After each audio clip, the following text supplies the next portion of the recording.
Você está escutando Masmorra Cast.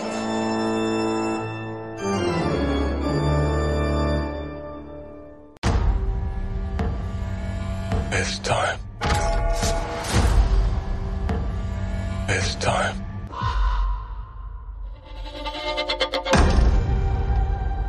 Your Honor, no matter how much evidence stacked against them, the Usher crime family stands stronger and darker than ever before. Anyone comes after us, we will exhaust our arsenal until the threat's neutralized. By neutralized, you mean sued into oblivion on the streets? Neutralized. Like dead. You guys, we really should get together more often. It's just a balm for the soul. Roderick Usher, your family is a collection of stunted hearts whose time has come. Who are you? Consequence. And tonight is consequential. Olá, ouvinte! Seja bem-vindo a mais um podcast do Mês do Horror. Eu sou Angélica Helles. Eu sou o Marcos. E hoje, né, Marcos, estamos aqui para falar sobre a minissérie que tem sido alvo de muitas críticas elogiosas, né? Em sua maior parte, achei isso muito legal, que é A Queda da Casa de Usher, né? Do diretor Mike Flanagan. Saiu pela Netflix, é o último trabalho dele em conjunto com a Netflix, por enquanto, né? Vai que as coisas mudam, né? Se alteram, né? Perda da Netflix, né? Perdeu um Flanagan, né? Mas falaremos sobre isso, né? E assim, para quem está acompanhando aqui o trabalho desse diretor, e eu gosto de falar isso, eu já gosto do cara antes do cara ter sucesso, porque, né, Marcos, vamos recordar que ele tem um filme maravilhoso, né, que é aquele filme Absentia, né, de 2011, a gente já vem falando desse filme há um tempão, falamos em algum BPM, é só você procurar, qualquer coisa eu posso linkar. E já tem tudo que ele costuma apresentar, tem a esposa dele, né, e tal, tem várias questões aqui que ele coloca, e Absentia é tipo um filme de 1,99, sabe, é um filme muito assustador, né. Sim. Depois que ele foi fazer o Espelho, Rush, o Sono da Morte, ele fez a melhor versão de Ouija, né? Você vê que ele tem a mão, o dedo de ouro, né? Porque o Ouija nem é legal, mas a continuação que ele faz, que é a Origem do Mal, que é um prequel, na verdade, é muito bom. E por aí vai, Jogo Perigoso, e depois ele vem, então, com a maravilhosa sequência, né? E também tem Doutor Sono, né? Mas a maravilhosa sequência que agora é uma trilogia, é a trilogia das mansões, né? Sim, ele é um grande interessado em Stephen King, né? Ele é detentor aí, a produtora dele, dos direitos da Torre Negra. E pode ser alguma coisa daí, né? Não, certamente ele vai tentar fazer alguma coisa. Eu acho que ele mesmo deve estar se perguntando exatamente o quê, porque teve um filme recentemente, né? Que não foi nada bom. E não foi nada bom, é até generoso da sua parte, foi horrível. E ele agora, ele tá com um contrato, né? Ele é a produtora dele, na verdade, com a Amazon, né? Prime. Vamos ver o que sai daí, né? Verdade. Bom, então aqui a gente vai... vou deixar rolando umas imagens aqui, né? Então a gente vai conversar um pouquinho sobre as nossas impressões. O Marcos tá lá com o texto lá sobre a série aberto, né, os episódios, porque a gente assistimos, não foi quase numa sentada, né, Marcos, mas quase isso, né, precisou de uns 2-3 dias, porque aqui estávamos todos assistindo juntos, inclusive meu filho pedia para esperar ele para poder continuar assistindo, então agradou a todos. Aqui em casa terminamos encantados. A Queda da Casa de Usher. Claro que tem uns críticos que tem uma ou outra questão, o pessoal acha que tem uma ou outra barriga, etc. Mas a gente gostou e a gente tem o que falar. Então, eu sugiro, Marcos, que você, querido, se já quiser puxar algum aspecto técnico, alguma questão, a gente pode falar do elenco, que ele tem essa questão de sempre repetir elenco, né? Ele trabalha com um grupo ali, tanto nos longas dele, quanto nas séries em que ele foi Uma coisa interessante que a gente já comentou, o Flanagan, ele tem um forte controle sobre tudo que ele produz.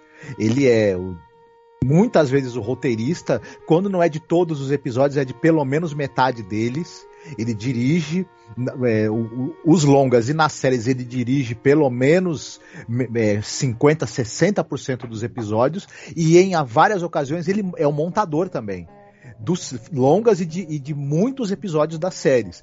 E ele também sempre gosta de trabalhar com a série ali de um elenco que é da confiança dele, né? Ele gosta do que a gente chama, né, Marcos, de abrir aquela agenda dele, né?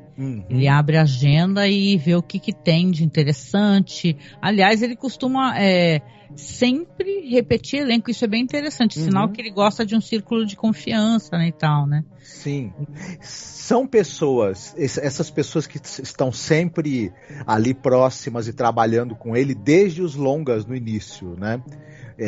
São todos excepcionais atores. Então ele primeiro confia muito no trabalho, na capacidade dessas pessoas, gosta de trabalhar com elas, e aí ele acaba, né, sempre chamando aquela turma ali, e dá sempre muito certo.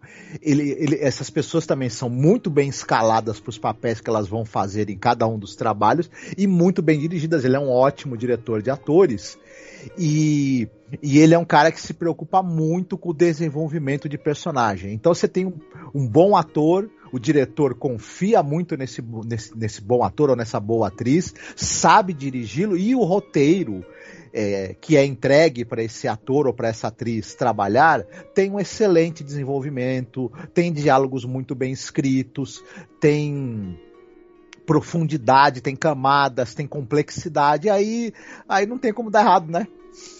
É verdade, né? Assim, a gente acha engraçado, né? As pessoas comentam, mas é muito legal o cara fazer questão de chamar, porque o pessoal até questiona, o cara chama a esposa do cara é uma ótima atriz, sabe? Então, por que ele não chamaria, né?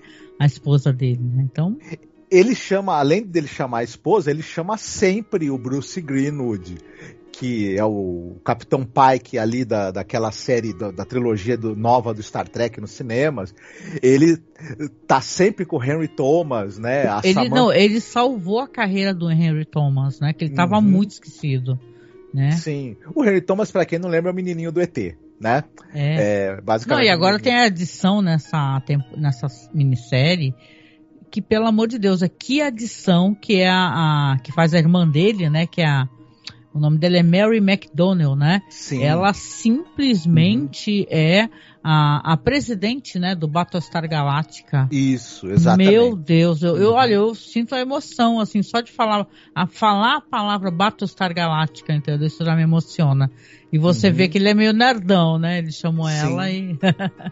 Eu acho que nesse grupo de atores, provavelmente a Kylie Curran, que é a menina do Doutor Sono e agora também participa, ela também já deve ter entrado pra patota, né? Já entrou. Fiquei tão feliz quando eu a vi, né? Porque quando eu assisti o Doutor Sono, que é um filme ótimo, adoro. Gente, eu sou paga-pau mesmo. Adoro. Eu já achei, sabe, a atuação dela tão forte, tão bonita, né? E é difícil fazer uma frente à atriz incrível, que é a vilã, né, do Doutor Sono, né? Então ela foi tão bem, e aqui você vê ela mais velha, óbvio, né? E também fazendo um papel tão bonito. Não, e pra mim também, tem o Bruce Greenwood, eu já conhecia, a Carla Gugino eu já conhecia, a Mary McDonnell eu já conhecia de outros trabalhos, e o Henry Thomas também, né?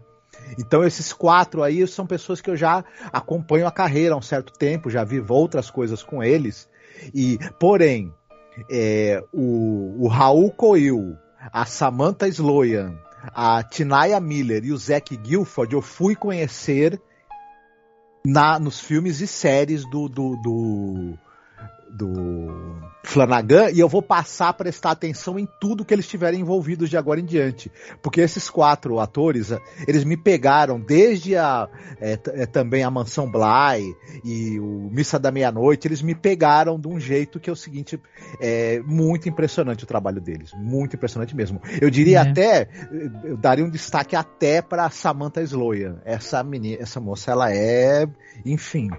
Ela para fazer personagens creepy e perversos, ela é realmente imbatível. Não, e eu gostei. Essa série, claro, ela é de todo mundo, tá todo mundo bem pra caramba. Mas a atuação da Carla Gugino, né?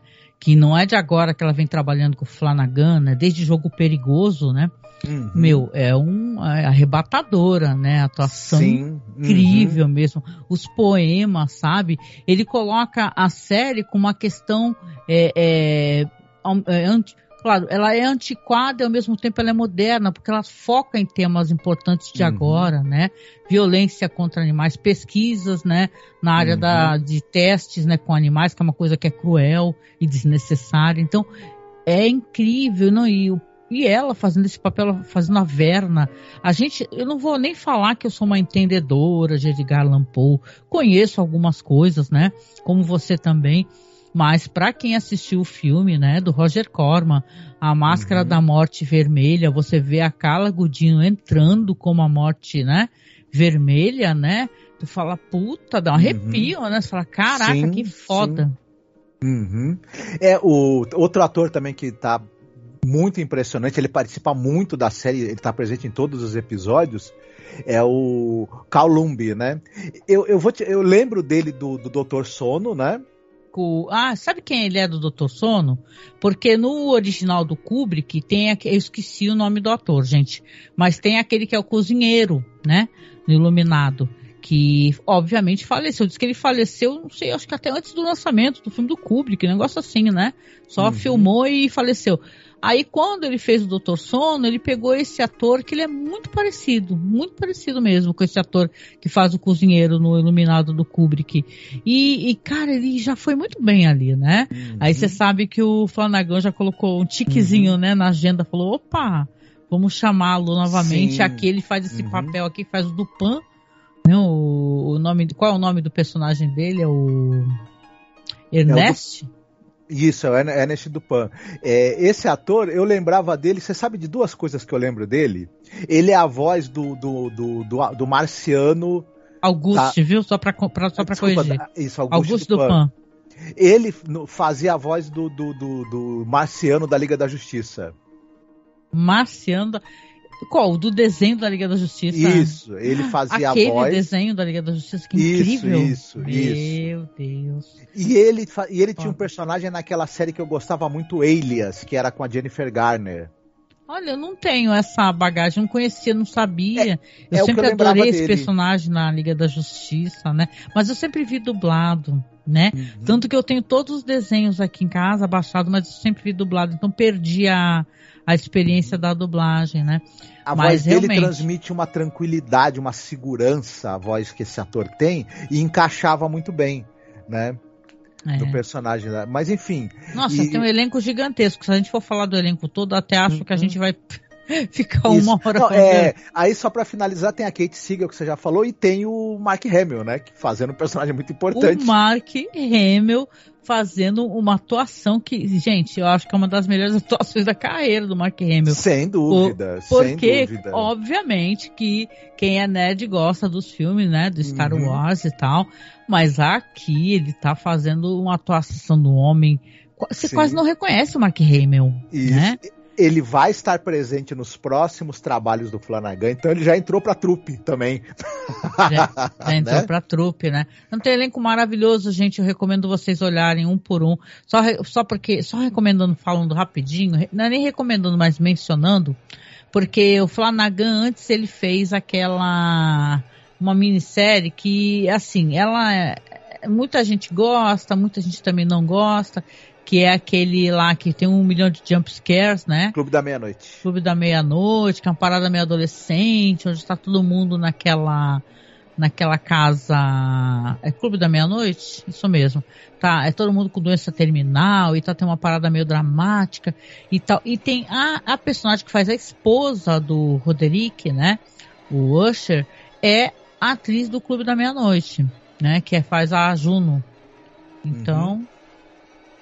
Acho muito legal mesmo, assim. Vale a pena você prestar atenção, porque eu tava vendo o perfil dela, ela é uma figura maravilhosa, excêntrica, adorei. Adorei, assim, uma figura maravilhosa mesmo. E assim, ó, muita gente repetida, que acho que se você tá acompanhando a carreira do cara, você já viu essas pessoas na Missa da Meia-Noite, a Samantha Sloyan, por exemplo, que é a que ela faz a Tamerlane Usher, né, que é tipo a Gwyneth Paltrow, né, da história. O pessoal fala que ela quer fazer uma parada meio de vender cura, né, meio fraudulenta. E aqui ela faz uma personagem muito, no mínimo engraçada, né, que ela fica fazendo jogos eróticos com o marido, né. Mas é isso. A gente vai falando um pouquinho mais do elenco durante os comentários aqui.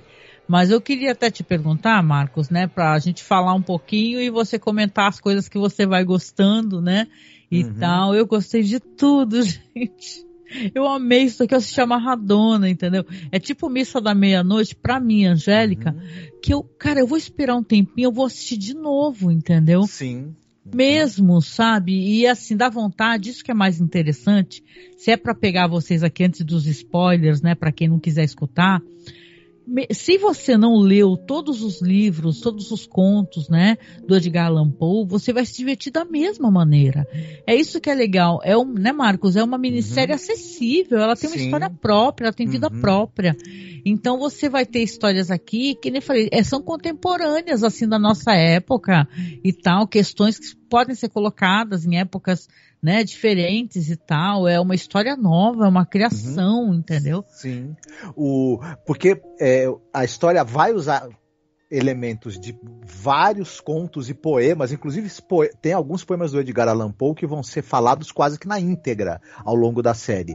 Mas a história em si dessa família, ela tá mais relacionada com essa questão que está sendo debatida até hoje das indústrias farmacêuticas e da epidemia de opioides que teve nos Estados Unidos. Uma epidemia que, assim, entre os anos 90 e os anos 2010, você tinha mais de 100 milhões de pessoas usando opioides, muitas viciadas, muitas usando sobredosagens, e não se sabe ainda o número exato de mortes, mas pode ser entre 200 mil e 1 milhão de pessoas que tenham morrido por conta disso. E você tinha todo um esquema da indústria farmacêutica nos Estados Unidos de subornar médicos para que receitassem opioides desse ou daquele laboratório, induzir as pessoas ao uso. Até hoje, né, fofo? Porque os médicos têm isso de você chegar às vezes no consultório, eles têm amostra grátis, isso daí é tudo a indústria. Não é uma coisa que está no passado, é atual mesmo, né? As pessoas foram ficando multibilionárias, né, com essa coisa dos opioides, com a venda, né, produção e venda de opioides, até que foram feitos enquetes e investigações e foram descobridas todas as maracutaias, tramóias e perversidades que estavam sendo feitas, até que o tal do John Kapoor, que foi o primeiro bilionário ali da indústria farmacêutica, a ser condenado, né, a pagar indenizações, e os julgamentos estão rolando até hoje, uma coisa horrorosa. E isso é a base, né, que o Flanagan usa para criar a história dessa família que vive ali, né, da indústria farmacêutica. Também usa um painkiller, né, um analgésico ali, um analgésico de uso universal. Como é que é o nome do analgésico que eles inventam? O nome não é lidocaína. Eu esqueci o nome agora. Não, tudo bem, mas é porque eu até queria mencionar, porque é interessante, mas até, sem querer te cortar, só para te botar um ponto aqui, né, para você falar, que também tem base, como você falou na questão real, né, de dois irmãos, né, a Isabela Boscov estava falando até no vídeo dela, não é isso? Eu não lembro agora exatamente esses outras duas pessoas que ela citou que são ligadas também a esse escândalo da epidemia de opioides, mas são várias, né? Na verdade são vários laboratórios. E é meio isso, né? E aí a gente vai ver a trajetória dessa família que vai ser, digamos assim, punida por ter enriquecido através da morte dos outros, né? No caso aí da série, eles até falam que esse remédio que eles... Esse opioide que eles vendem teria causado a morte de 3 milhões de pessoas, né? Um número impressionante. Nossa. E aí eles vão ser punidos, e as punições, que tem um elemento aí sobrenatural nisso, tem a ver com os contos aí do Edgar Allan Poe. Só pra gente contextualizar, quem talvez não sabe exatamente quem é o Edgar Allan Poe, nunca leu nenhum conto dele. Boa. Ele é um escritor americano, nascido em Boston em 1809. Ele nasceu em 1809 e morreu em 1849 aos 40 anos de idade. Só que nessa curta vida do Edgar Allan Poe, ele teve alguns trabalhos ali, trabalhou em jornal, ele foi redator, jornalista, publicou revistas também, foi crítico literário, foi poeta, mas ele foi principalmente um contista. E esse cara, ele é da época do chamado romantismo americano, só que ele fazia uma espécie de romantismo obscuro, que era chamado dark romantism. Ele não era muito chegado nessa coisa do romantismo exatamente. Meio gótico, né, que chama, né? Isso, um romantismo, uma coisa meio gótica. E o Poe, os contos dele eram contos que variavam do conto de investigação. Ele é considerado o criador da literatura criminal e da literatura de investigação. Só para citar, só para a gente não se demorar demais, o cara que se inspirou muito nele foi, por exemplo, o criador de Sherlock Holmes. O Conan Doyle falava: eu criei o Sherlock Holmes e resolvi escrever literatura de investigação por causa do Edgar Allan Poe, por causa do Arthur Gordon Pym, que é o personagem... Desculpa, por causa do Arthur Gordon Pym e por causa do Dupin. Na verdade, o Eugène Dupin, o detetive dos contos do Edgar Allan Poe, que fez o Conan Doyle resolver criar o Sherlock Holmes. Aí se você for ver também, o Júlio Verne fala abertamente: eu resolvi escrever ficção científica por causa que eu li os contos do Poe que tinham elementos de ficção científica. E inclusive o Júlio Verne escreveu uma continuação para a história do Arthur Gordon Pym. Olha, interessante, poxa, não sabia não. Sim, o H.P. Lovecraft, que é o tão insensado, né, o cara assim que é o grande deus do terror da literatura americana, ele deixa muito claro: comecei a escrever por causa do Edgar Allan Poe. Os elementos de horror do Edgar Allan Poe que foram um grande incentivo para o Lovecraft se tornar escritor. Então, pra você ter uma ideia, e como a gente está falando, né, o Poe, ele entrou nessa seara da ficção científica nos contos dele, da aventura, do suspense policial e investigativo e do terror tanto sobrenatural quanto psicológico. E ele meio que de certa maneira, ele é o pai de toda a literatura de terror, de certa forma. Assim, pelo menos a literatura de terror em língua inglesa sobretudo a literatura de terror do século XX, o Edgar Allan Poe é o pai. Não tem como, ele é a referência para todo mundo. De Lovecraft a Stephen King, todos eles foram convertidos ao horror pelo Edgar Allan Poe. E obviamente o Flanagan deve gostar muito do Poe, tenho certeza, e usou, né, muitos elementos dele como releituras e recriações dos elementos dos contos dele nessa história, e é muito bacana o que ele fez, eu acho. Não, e é que nem eu falei, você tem os nomes, né? Às vezes é apenas uma menção de um nome que ele coloca de uma coisa, de um conto do Edgar Allan Poe, né? Não é uma questão toda, mas é interessante como ele faz várias homenagens, né? Ele faz adaptações. O texto, ele continua muito elegante. Eu gosto muito dos diálogos que ele escreve, e não escreve sozinho, né? Tem alguns diálogos aqui que você vai ver crédito a ele mais alguma outra pessoa. Nem sempre é ele que dirige o episódio, mas quando ele dirige também, né? Você vê que tem a mão dele, né? Ele tem uma mão muito, muito específica, né?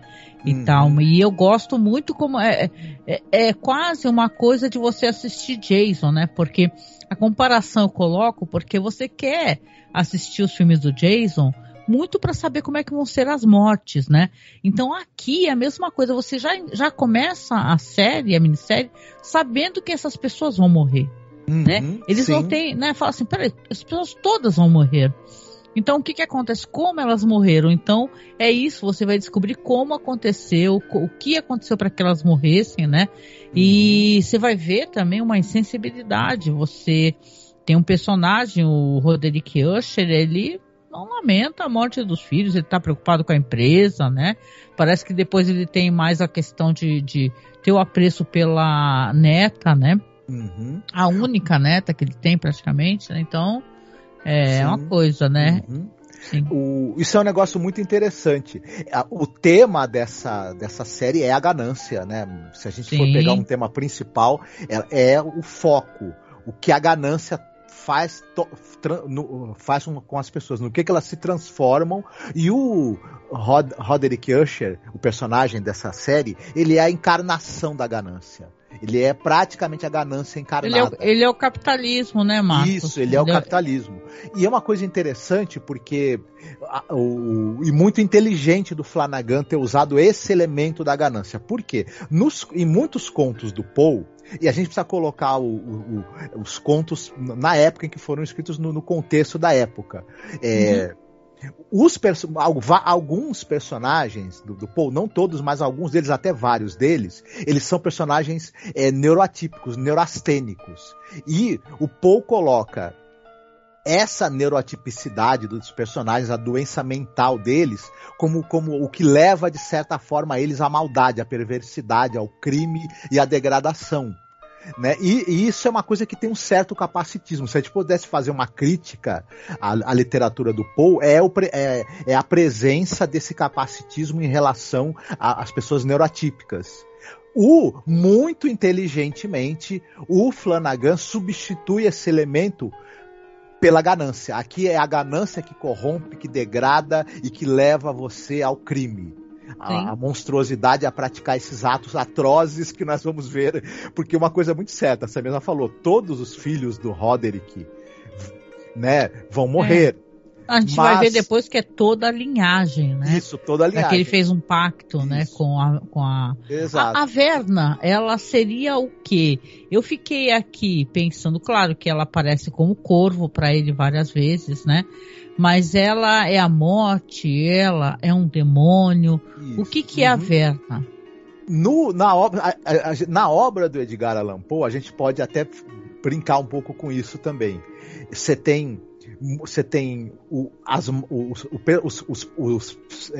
digamos assim, os arautos da morte. Aquelas criaturas, aquelas entidades que vão pressagiar a morte. Você tem a presença da própria morte, ela, naquele caminho que ela faz para recolher. Só que a morte no Poe, às vezes, ela não é apenas alguém que vem recolher a sua alma. Ela vem trazer a morte, o fim daquela pessoa como resultado dos atos dela. Então ela também é um ser que... A morte é uma espécie de vingadora, digamos assim. Sim. E você tem nos contos do Poe também as pessoas que fazem apostas com o diabo, pacto. Então ela é um pouco isso, ela é um pouco a morte, ela é um pouco uma figura mefistofélica, digamos assim, porque essa é uma história fáustica também. Claro. Mas ela resolve dar tudo, né? Ela fala, você vai ter tudo, né? Fala para os dois, vocês não vão ser pegos pela justiça, vocês vão ter muito dinheiro, né? E vocês não vão pagar pelos seus crimes, né? Olha só, que tentador, né? Mas vai, né? Essa entidade fala que você não vai pagar, que vai ficar tudo bem, mas não vai ficar, saiba disso, né? Não seja bobo de cair nessa, né? E é engraçado como o Roderick e a Madeleine, quando eles percebem o que está acontecendo, não estou querendo adiantar demais, como eles também querem entrar numa negação daquilo, né? Que eles querem acreditar que aquilo tudo é um complô de alguém, é um golpe de alguém para atingir. Parece que eles esqueceram, né? Fica nessa, parece que eles fizeram um pacto, mas eles meio que não deram trela, falaram... O narcisismo deles passou a fazer com que eles acreditassem que tudo aquilo era fruto da genialidade deles para os negócios. E de certa maneira, não estou protegendo porque eu acho eles são pessoas terríveis, né? Mas de certa maneira também, porque é fruto do trabalho, né? As coisas não se constroem sozinhas. Você, eu criei o Lidodome, tô falando errado, né? O remédio, mas eu não vou trabalhar mais. Pronto, vou dormir. Sim, então, eles trabalharam bastante. Então eles acham que também tem mesmo um papel em relação a isso. Só que é como a Verna fala para eles no bar, né? Quando ela encontra, ela fala assim, olha, eu posso dar para vocês a vocês ficarem livres de ser presos, né? Porque muitas coisas vão acontecer, só que toda a sua linhagem, né? E aí que a gente vai ver, né? Aliás, eu queria depois falar das mortes. Eu gosto muito de falar, de pensar nas coisas que acontecem. Tem uma coisa interessante que esse personagem também, o Roderick, ele, na verdade, ele trata meio que os 2 filhos mais velhos como legítimos, digamos assim, e os outros são filhos que ele foi tendo com mulheres. É o pai biológico deles, né? Ele foi tendo mulheres em casos fortuitos, e quando esses jovens tinham, sei lá, entre 15 e 20 anos, ele foi assumindo a paternidade, trazendo eles para trabalhar no império dele, farmacêutico, né, e corrompendo eles, obviamente, né, fazendo eles fazerem... É quase, de maneira diferente, um Bolsonaro, né, que era um pai ausente e depois resolve tomar para si os filhos e corrompe, né, porque é inacreditável que ele tenha cara de pau de trazer esses filhos para si, né, como ele vai trazer, e ele coloca um filho contra o outro, né, de certo momento que ele perde a cabeça de um, né, entreguem a cabeça do delator. Então você vê que ele é uma pessoa péssima, né, e tipo assim, né, ele parece que ele não era quando era mais jovem, mas acho que ele era assim, né, ele não precisou muito da irmã dele não, né. Ele era um lobo em pele de cordeiro, né? Claro. E ele é um cara profundamente manipulador. E ele acaba conseguindo manipular, inclusive, o Auguste Dupin, que é um investigador aqui, né? Depois o Dupin percebe quem ele é, enfim. E resolve também dedicar a vida a provar, né, os crimes dele, a destruí-lo. Mas o Dupin mesmo não quer a morte da prole dele, né? O Dupin não sabe que ele fez um pacto que envolveria uma entidade levar todos os filhos dele, matar todos os filhos dele. E a história começa justamente aí com os filhos dele, o enterro, né? O enterro geral ali, porque eles vão morrendo ao longo de 6 dias. E depois ele chama o Auguste Dupin para contar para ele por que esses filhos morreram, né? O Roderick, o Usher. O que aconteceu? Isso, porque o cara é o promotor, ele ficou a vida inteira, vamos colocar assim, né, tentando fazer com que ele pague pelos crimes dele, né, porque ele está envolvido em ocultação de cadáver e um monte de coisas, assim, testes em animais, coisas feitas assim que não mataram somente pessoas, mas também destruíram a natureza, né, então o cara é uma entidade maléfica, assim, num outro nível, entendeu? Certo, e aí a partir daí, cada um dos episódios, a gente vai vendo a morte de um dos filhos dele, né?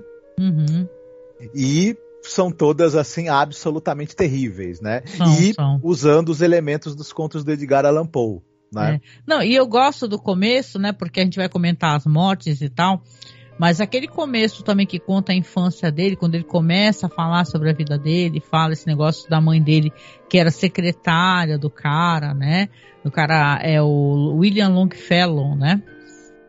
Que era da Fortunato, né? Fortunato é o nome. E ele tinha 2 filhos que moravam ali perto dele, e ele ficava o tempo todo gritando que não podia se aproximar dele, morava naquela casa gigante, a mulher teve uma doença degenerativa, que depois ele vai ter também, né? E é Cadazil, nunca eu tinha ouvido falar. E depois a mulher morre, eles acabam tendo que enterrar a mulher. O primeiro episódio, eu acho que ele já mostra o que veio, né? Porque é do caraca aquela cena quando eles olham pro quintal e a mulher não tá lá, né? Os filhos, né? E ela levanta porque ela vai lá se vingar. Ela fala, porra, né? Morri, caraca, né? E esse cara passou a vida inteira me humilhando meus filhos, né? Porque eles têm direito mesmo, né? Aquela empresa, né?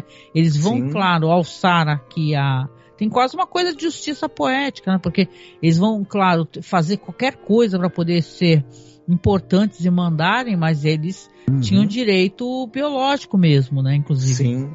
E é muito inteligente isso que o Flanagan faz, porque tem uma coisa, quando você tem uma série que você já entrega no primeiro episódio, que 6 pessoas vão morrer, cada uma em um dos episódios, quer dizer,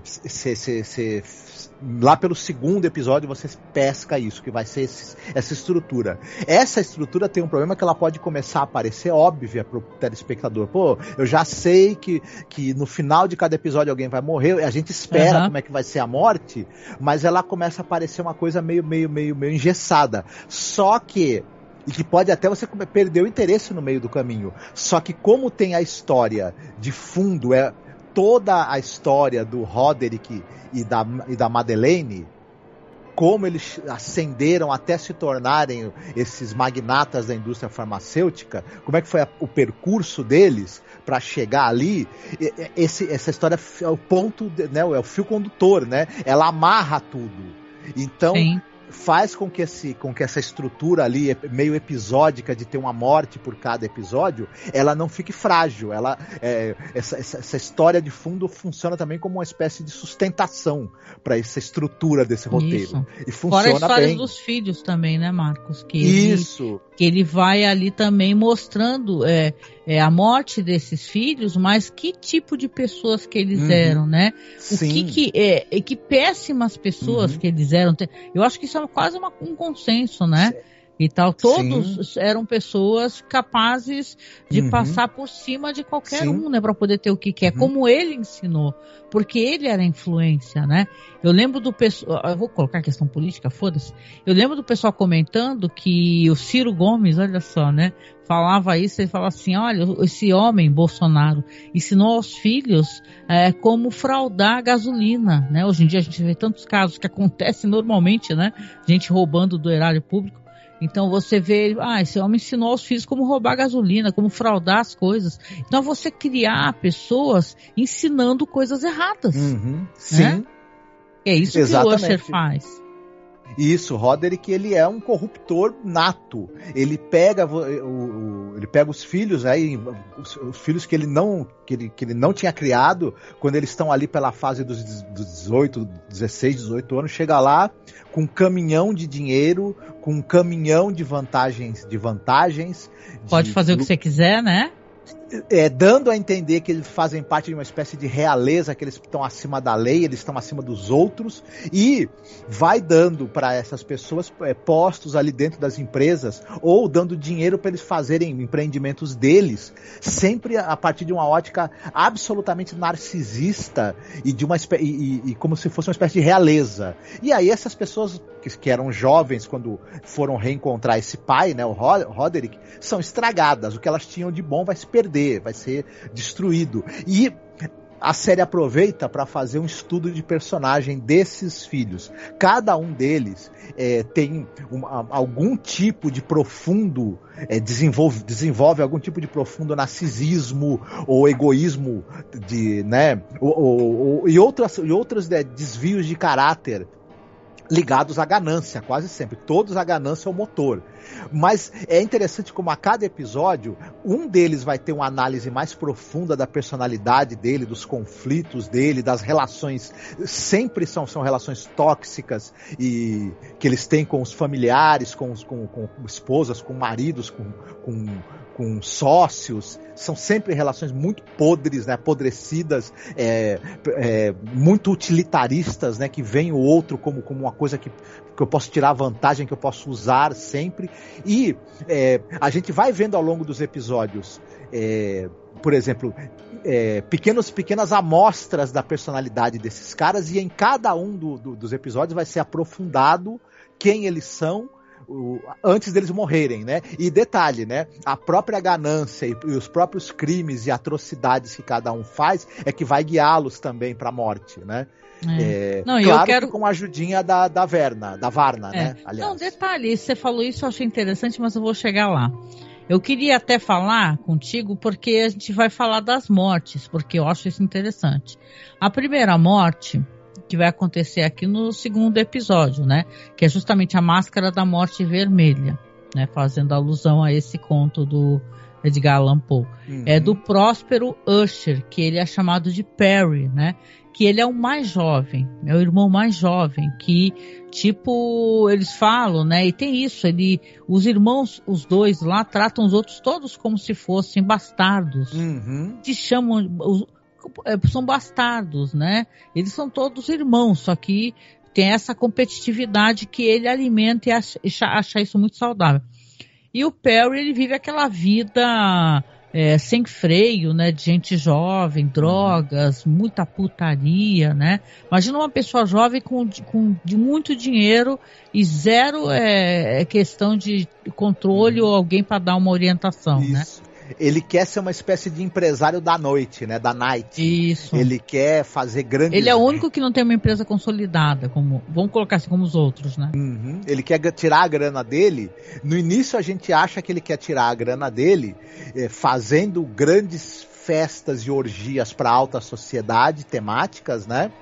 E tirar a grana ali com o que as pessoas consumirem ali, também ganhando uma porcentagem, porque rola um tráfico de todo tipo de droga lá dentro, né, das festas dele.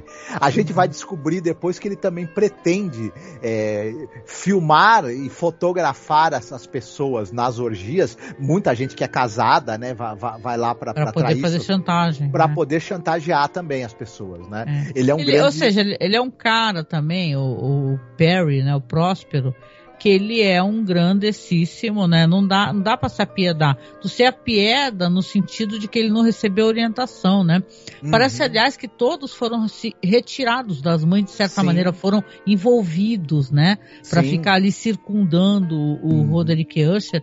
E você vê que ele tem ainda uma questão contra esse personagem aí, que é o Frederick, né? Que é interpretado pelo Henry Thomas, que eles chamam de Froderick, né? Sim.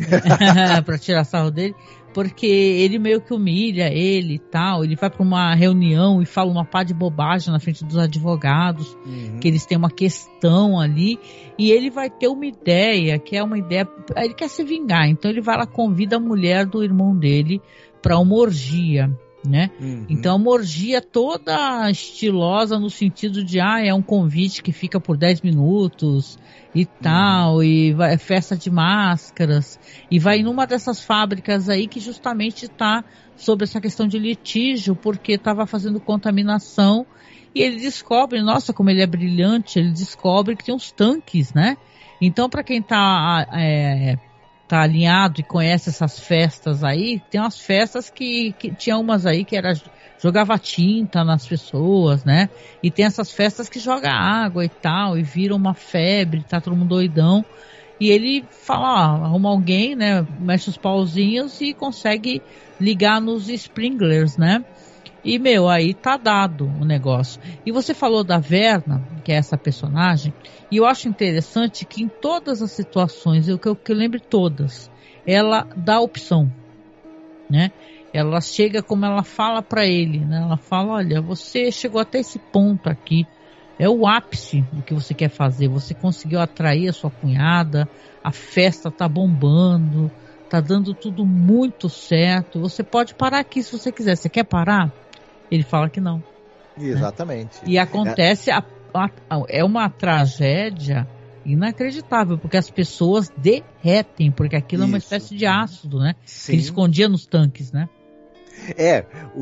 A gente não falou ainda exatamente dos aspectos de valor de produção, mas essa série ela é uma série que ela tem um alto valor de produção e tem bastante uso de efeitos especiais, de maquiagens caras. É uma série que ela é muito bem produzida, mas não é isso que faz a série ser visualmente interessante. Ela também tem um senso estético muito afiado, que é característica do trabalho do Flanagan, né? E é interessante como ele pega os elementos visuais tanto do conto da Máscara da Morte Vermelha, né, quanto de adaptações, inclusive, que esse conto já teve para o audiovisual. E ele traz esses elementos de maneira muito interessante. Aí, no caso aqui, a morte, né, a Morte Vermelha vai ser encarnada pela Verna, né, e é interessante a gente citar também que a Carla Gudino, ela é uma grande camaleoa, né? Porque ela vai, digamos que para cada morte ela vai usar um disfarce para poder estar ali presente e mexer os pauzinhos para que as coisas também aconteçam e para, como você falou, para poder alertar a pessoa também, dar a chance da pessoa desistir, né? Antes de ter o final fatídico, né? Então, ela fala com ele acontece essa tragédia do caramba, porque o cara... as pessoas, algumas vão sair, né? Ela avisa, vai embora agora. Inclusive para a cunhada, ela fala, né? Que é a mulher do irmão dele, fala, saia daqui agora. Ela não sai, né? E tal, né? Ela não sai e ela fica e vai ser também derretida junto com as outras pessoas, mas sobrevive. Então, você fica quase chocado, né? Porque, aliás, essa série ela tem uma coisa assim que ela é gore, né? Ela é uma série que mostra pareceu um filme do Cronenberg, as pessoas todas derretidas, né? Grudadas uma na outra, né? Então você vê que, caramba, que cena, né? Claro que acontece muitas outras coisas aqui que tem relevância, a gente não vai contar tudo. Tem a questão da Madeline, que ela vai fazer uma inteligência artificial usando as memórias da Lenore e tal. Tem todas as questões aqui que vale a pena a pessoa que não assistiu assistir, né? Mas vai ter a questão do crime, né? Porque vai ter também esse suspense. Ele ainda entrelaça com colocar assim, uma terceira história, né, Marcos, né? Porque tem a questão do crime. Você sabe que eles estão ali num bar, ali onde eles encontram a Verna, porque eles têm que fazer, fingir que, né, mostrar presença e tal, porque eles mataram uma pessoa. Quem eles mataram? Né? E foi na virada do ano e tal. Então ainda tem isso. Então ele sabe prender a atenção das pessoas. Escreve muito bem as histórias, né?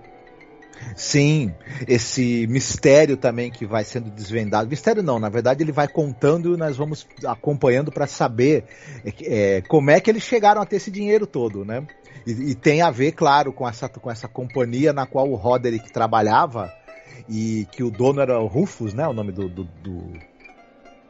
Não sei. Não sei, é muito personagem. Eu sei que o cara que ele odeia do fundo do coração é o cara que roubou lá caramba, é o Rufus, isso mesmo, acho que é Rufus Griswold. Griswold, né, que é o cara que eles depois vão meter na parede, né, e tal, né. Isso. Mas ele é um cara que, assim, ele inventou, né, junto com o químico lá, esse ligadone, né?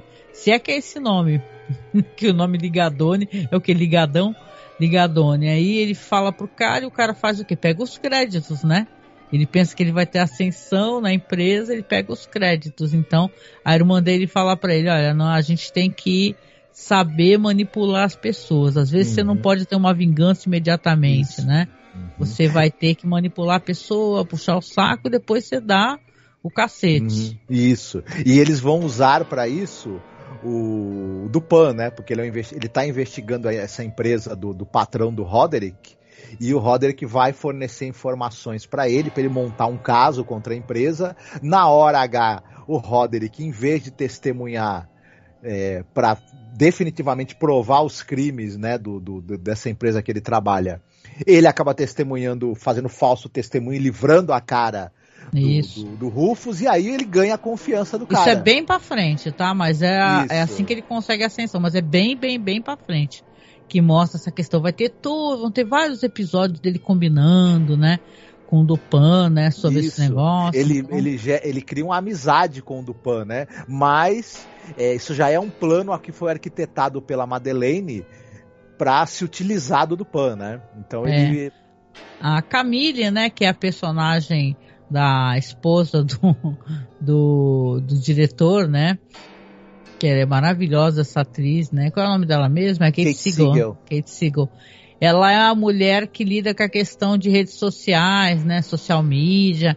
Então ela quer poder manipular, aproveitar, né? Manipular a opinião pública. Olha só o que significa a morte de uma pessoa para eles, né? Manipular a opinião pública para as pessoas sentirem pena devido à morte do Perry, né?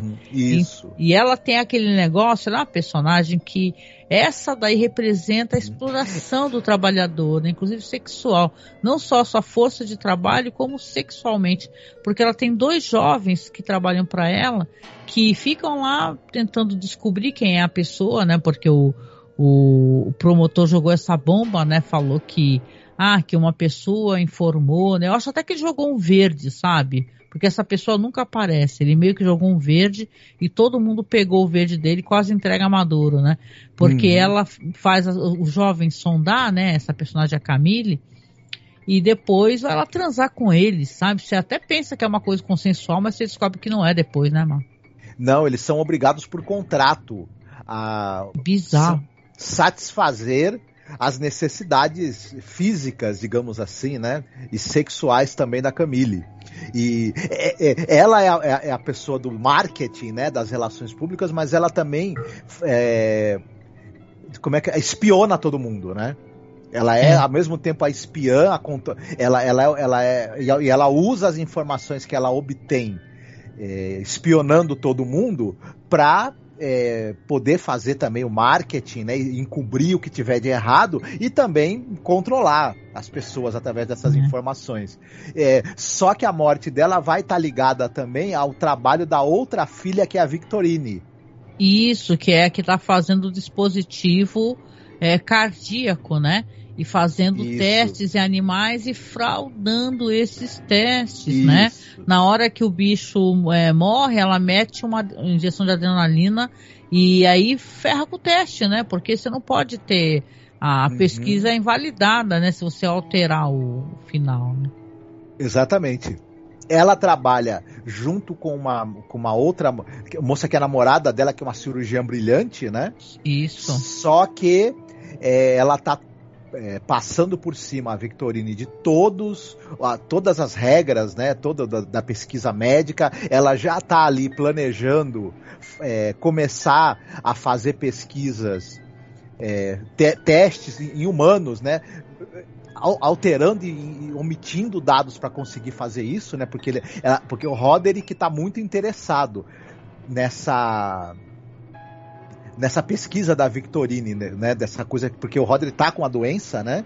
A gente não sabe ainda, a gente vai saber depois que ele tem a doença, então ele, na verdade, ele tá interessado mesmo porque ele quer tentar se salvar de alguma maneira, né? Isso.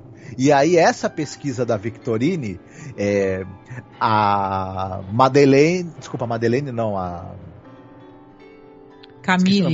Camille tá desconfiada, os números ali não estão batendo, né? E ela resolve ir pessoalmente investigar as coisas no laboratório. E é lá que nós vamos ter aí os elementos que é chamado Rua Morgue, né? Vamos lembrar que o laboratório é Rua Morgue, porque esse episódio é assassinato na Rua Morgue. Isso, é aquele conto onde as pessoas usavam, onde um chimpanzé, aquele conto do Edgar Allan Poe, onde um chimpanzé era usado, treinado, era usado para assassinar pessoas, né?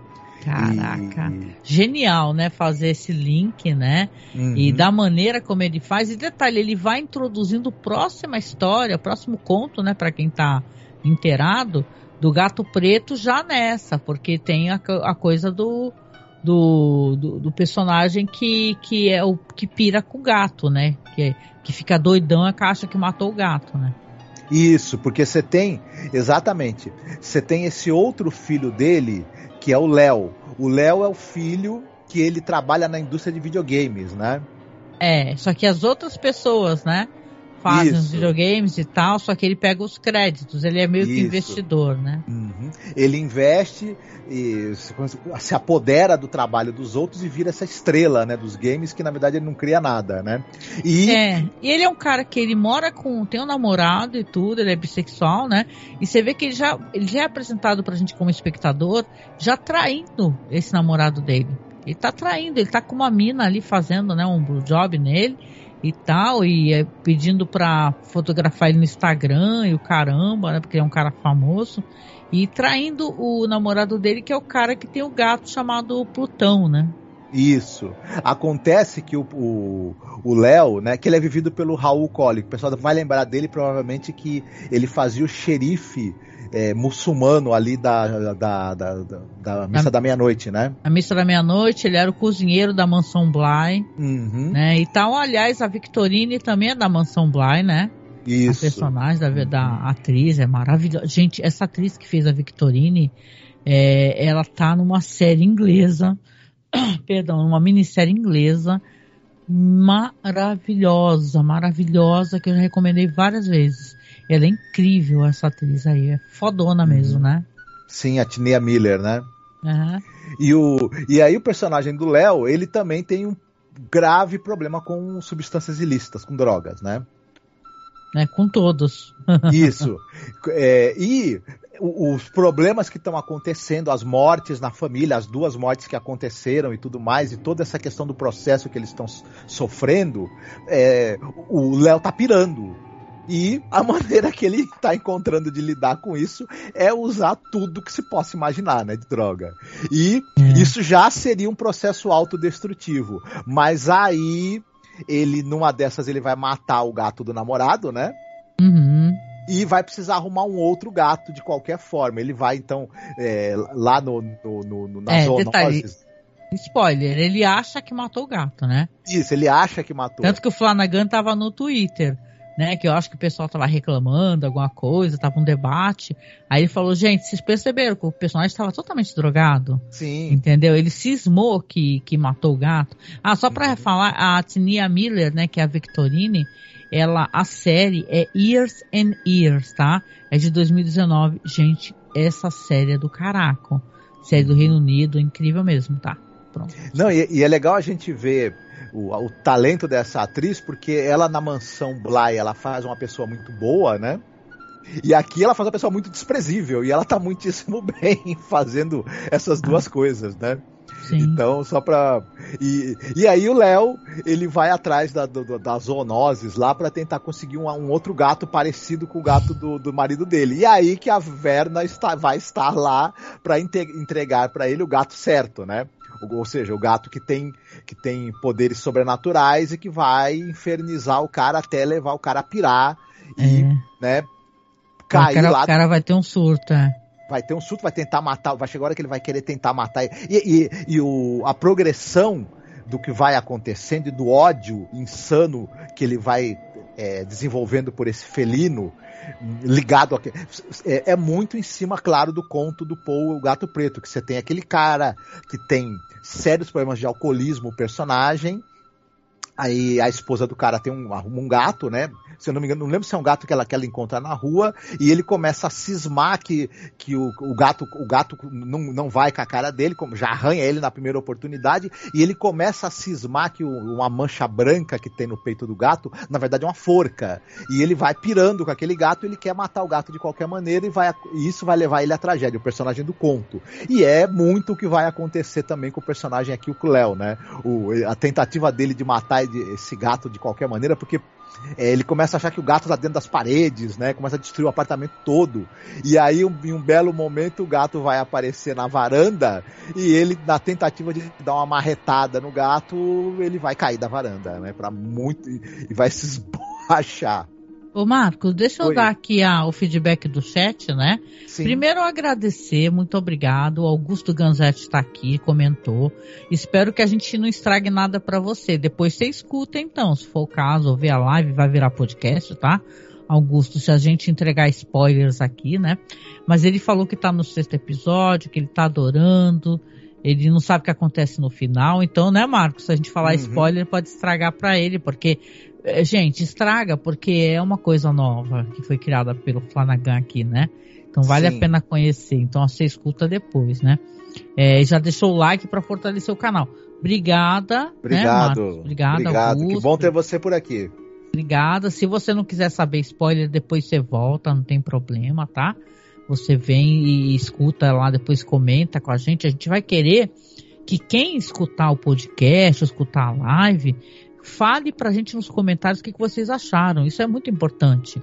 Porque é isso que fomenta a discussão e as pessoas vão e comentam, interagem. Isso é muito bom. É uma coisa que meio que se perdeu, né, nos blogs e sites, né? as pessoas comentam muito pouco. Já comentavam um pouco, agora comentam menos ainda. Com o advento de tantos streamings de podcast, tantas maneiras de feeds, Deezer, Spotify, etc. Tá? Então comentem aqui no YouTube ou na Twitch, tá bom? Você é convidado a comentar. E obrigada, Augusto, de coração. Você é um fofo. Obrigada por deixar o like e ajudar a gente, tá? Uhum. É legal. A morte da Camille, né? Que ela cria outra pessoa que realmente ela vai ter a chance, né? Porque quando ela vai invadir, primeiro os dois jovens lá acabam se demitindo, né? Porque eles se apaixonam e estão de saco cheio dela ficar explorando eles, inclusive sexualmente, sabe? Ela fala, eu preciso de 2 ou 3 orgasmos pra não sei o que, sabe? Ela é uma personagem horrorosa. E o jeito como ela usa as roupas, ela pode ser horrorosa, mas eu adoro aquela roupa dela, que parece uma cinta-liga, né? Que doideira aquele figurino que a Kate Siegel tá usando. E aí, quando eles vão embora, não podem mais investigar as coisas pra ela, ela vai lá e tentar fuçar o laboratório da Victorine. Quando ela chega lá, tem um segurança, só que não é um segurança de sempre, é uma mulher. E é quem? A Verna. É a Verna, que chega e fala assim, olha, você não tem autorização, tá? Pra entrar aqui e tal. Ou seja, ela sempre dá uma... Isso. Não, e ela fala, você não deveria entrar aqui, não entre. E ela Isso. Vai. Mas no momento em que ela entra, eu acho a cena incrível, gente. O momento em que ela entra, entendeu? E ela começa a fuçar, fotografar, vendo os animais feridos, o que é uma coisa muito dolorosa da gente ver, né? A gente tem que levar isso daí em consideração e pesquisar e realmente só comprar produtos e maquiagens que não façam testes em animais, hein, gente? Porque é uma coisa tenebrosa. O pessoal fala que na indústria são milhões de animais, hein? Que são sacrificados para, sei lá, para besteira, fazer batom, entendeu? Coisas desnecessárias, como até a personagem da Madeleine fala no final.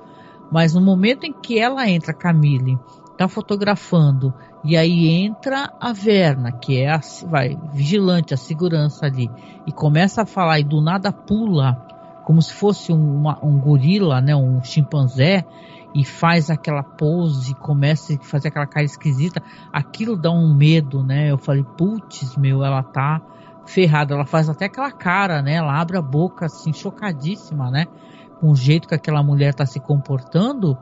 E já era. Depois você vai ver só que ela foi, porque a gente tem uma concepção, isso é culpa da televisão e das séries antigas, que chimpanzés, eles são super adoráveis e bonzinhos e não se, né?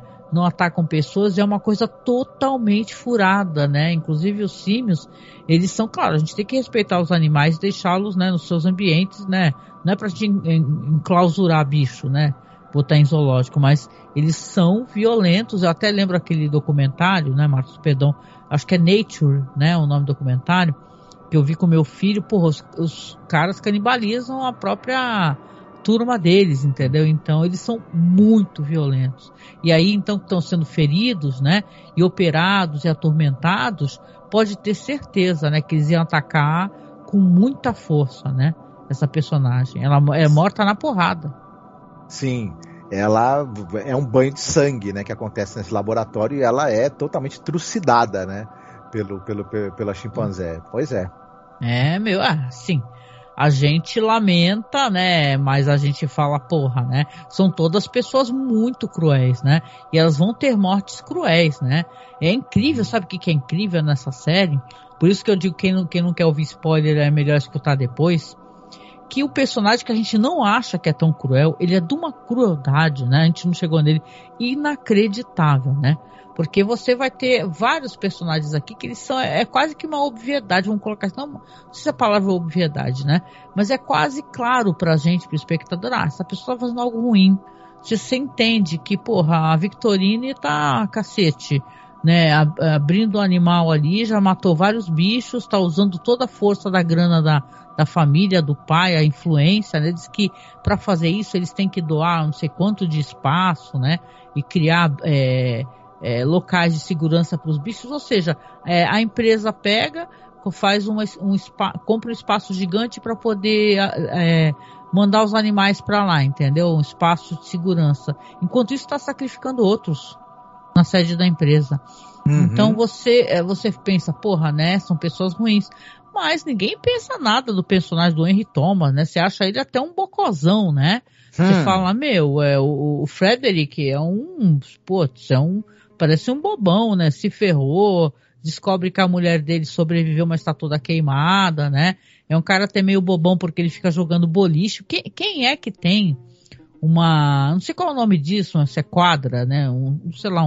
Uma parada de boliche na sua sala, da sua casa. Isso mostra uma infantilidade, né? E tal, né? E mostra também que ela não tinha controle sobre a casa dela, né? Porque tudo bem, né? Eu digo assim, você ter assim na sua sala é quase uma coisa juvenil, né? Você ter um bagulho de jogos ali no meio da sala, mas aí as pessoas vão falar, isso é uma coisa normal. Mas eu acharia um saco, eu tô vendo televisão ou jantando e tem alguém jogando boliche, porra, né? Sim. Exatamente. Mas a gente vai descobrir que o Frederick ele é capaz de grandes monstruosidades e também vai se lascar por causa disso. A gente não citou, mas enquanto está acontecendo isso, a gente já falou que está sendo contada a história de como o Roderick e a Madeleine chegaram, né? E eles jovens são vividos por outros dois atores, né? É o Zac Gilford e a Willa Fitzgerald, que também estão muito bem, né? E o Zac Gilford, só perdão pra falar e recordar as pessoas, ele é o cara do Missa da Meia-Noite, né? Que é o cara que retorna, que estava preso, é o filho pródigo. O personagem dele é muito lindo no Missa da Meia-Noite, né? Que ele é o primeiro transformado, né? E é o primeiro que se sacrifica também. Ele é de uma beleza, assim, o personagem dele. E eu acho ele um ator muito bom, viu? Pois é. Bom, aí a gente vai ter no episódio seguinte o Coração Delator, né? Essa história é muito legal. Eu já vi contos, animações e tal. Eu gosto dessa história que é do cara que pira, né? Que ele mata uma pessoa, né? E ele pira, acho que é o tio, né, Marcos? Como é que é a história mesmo? Então, eu faz muitos anos que eu li, mas o cara, ele mora com um idoso, e ele acaba assassinando esse idoso e escondendo ele embaixo do assoalho, né? Porque o idoso tem um olho que incomoda o cara. O cara é meio maníaco, meio pirado, e ele fica cismando com o olho do idoso. Como assim? Ele mata o cara por causa do olho dele? É, porque ele acha que o idoso tá vigiando ele o tempo todo com aquele olho. Ele vai, mata o idoso e coloca embaixo do assoalho. Só que ele fica escutando o coração do idoso. E quando a polícia vai até lá verificar o que estava acontecendo, que ouviram os barulhos, ele acha que o coração tá acusando ele, né? Aquele coração batendo embaixo do assoalho, né? E aqui já é diferente, né? Até certo ponto.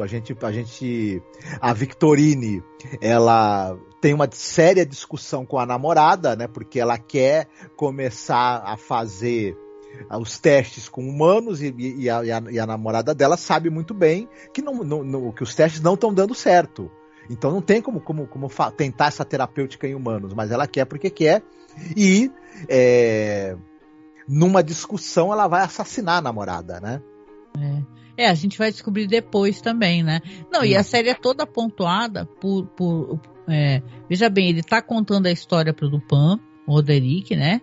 E vão aparecendo os fantasmas e tem vários jumpscares, viu? Isso. E tem os jumpscares que são do cara da cadeira, viu? Entendeu? Que quando é pra fazer... Eu nunca vou esquecer, Marcos, é que tu não assistiu, né? Gente, cobrem o Marcos, não é possível. Na Residência Hill, que é a primeira minissérie que saiu dele, das mansões, ele tem um jumpscare que tu cai da cadeira, entendeu? Numa hora que as irmãs estão discutindo, batendo boca, e a fantasma, ela aparece meio que puta da vida pra interromper aquela discussão que você cai pra baixo, entendeu? Aqui tem vários jumpscares de se cagar, né? Com perdão na palavra. Eu ainda vou assistir, porque eu gosto muito do livro da Shirley Jackson. Então, ele faz uma coisa diferente também, porque você vê que é a vibe dele, né? É fazer uma parada, tipo, sem querer desvirtuar, né? A Missa da Meia-Noite é praticamente uma história de Stephen King, né? A gente estava até conversando sobre isso, né, Marcos, né? Quase um Jerusalém Slot, né? Então eu acho que tem uma influência, né? Então ele bebe dessa influência e faz uma coisa que eu gosto pra caramba, gente. Você transforma isso em outra coisa. Você não entrega igual, né? Você transforma. Isso é tão interessante, né? Só pra constar. Sim. Mas você falou bem, aqui então a Victorine, o coração delator tem isso, né? Porque ela começa a surtar, brigou com a... Na verdade a namorada é a esposa, mora com ela e a Verna aparece oferecendo para ser cobaia, que é tudo que ela quer, não é verdade? Que ela quer passar por cima de todas as regras e fazer logo esse teste humanos. E acaba, a mulher fala que vai abandonar ela, que combinou tudo sem autorização dela, sem combinar com ela, e ela joga alguma coisa e depois você descobre que, na verdade, a namorada dela foi atingida, ela bateu na cabeça, sabe? E ficou surtando e ficava achando que, ligando pra namorada que já estava morta, é bem bizarro, né? A cena em que ela lembra, né, e ela vai relembrando que ela acertou a cabeça da namorada, é uma cena muito boa, porque ela primeiro fica desesperada, me perdoa, mas não chama ajuda de ninguém, né? E meio que tem hora que ela fica em silêncio esperando a mulher morrer, né? Porque ela fala, bom, não posso deixar ela sair viva daqui, porque senão ela vai me entregar, né? Não, a pessoa bate na porta, né? A pessoa bate na porta e ela fala assim, o que você quer? Você nunca ouviu alguém transar, não? E tal, então é muito triste, né, porque você, das personagens que são os filhos, né, a impressão que você tem é que a Victorine é uma das que realmente trabalha, né, e tal, tem formação e tal, tá fazendo uma coisa muito errada, mas ela tá ali, né, se esforçando. Sim. E você vê ela se destruir dessa maneira, né? Enquanto isso, a competitividade está muito forte e a série tem muito disso. Ele alucina muito, né? O Roderick, né? Ele fica vendo os filhos, né? Os cadáveres dos filhos, como eles morreram, né? Isso. Quem acaba descobrindo o cadáver da esposa, né? Da Victorine é o próprio Roderick, né? É o próprio Roderick. E é a primeira vez que, inclusive, ele chora, né? Que quando ele entra na sala, né? E vê a moça morta lá. E ela surtando, né? E falando, nossa, eu tava ligando. Aí ela começa a recordar tudo. E ele começa a chorar. E ela vai dar um tiro em si mesma, sabe? No coração, inclusive, né? Então você fala, né? Ele pensa, cara, nada se salva ali, né? Mas é tudo para ele, é muito passageiro, né? A dor e o luto para ele são coisas passageiras, né? Como se fossem consequências que ele já guardava, né? Ele é um cara com total e completa falta de empatia, né? Ele é totalmente psicopata. Então, ele é irmã, né? Ele é irmã. É difícil saber dos dois quem é mais frio, né? E ele, aquele negócio, a morte de um filho ele sente ali por meia hora, depois ele já tá. Tanto é que ele sempre, depois que algum filho morre, ele vai tomar medidas, na verdade, para aumentar a segurança da empresa, ele vai tomar medidas para continuar jogando os filhos um contra o outro para tentar achar o tal do traidor. E ele em momento algum ele para e pensa, não, eu vou tentar fazer um meia-culpa e amenizar todo o mal que eu fiz, porque talvez meus filhos estejam morrendo por causa disso. Ele não, né? Ele de jeito nenhum, né? Ele na verdade, a gente não falou, e ele também começa a cobrar porque tem um advogado, o cara é advogado ao mesmo tempo jagunço, ao mesmo tempo é o cara que resolve todos os problemas dele. É o leão de chácara, né? Que é o Arthur Gordon Pym, vivido de maneira muito bacana pelo Mark Hamill, né? o Arthur Gordon Pym, no romance do Edgar Allan Poe, é aquele personagem que ele embarca no navio chamado Krampus, se eu não me engano, e vive uma série de aventuras estranhíssimas e absurdas, envolvendo até canibalismo. Tanto que menciona, né? A Verna fala pra ele em certo momento. Uhum, exatamente. E eles vão parar até no Polo Norte, o Arthur Gordon Pym nas aventuras dele.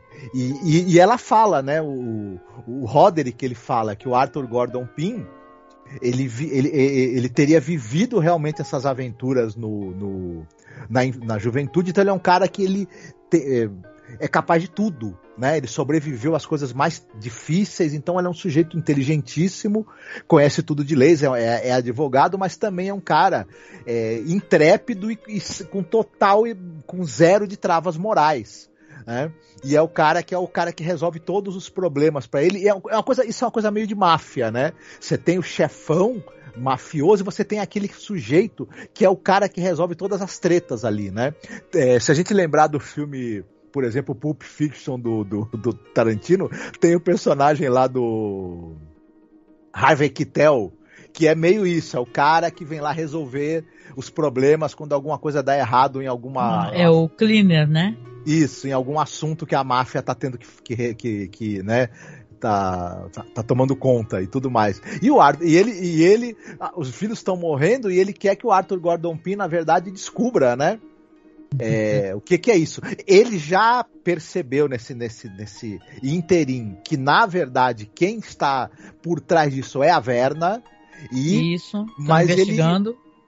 Mas ele acha que, na verdade, isso pode ser, tipo, essa mulher pode ser filha, né? Na verdade, daquela mulher que ele conheceu naquele bar tantas décadas atrás.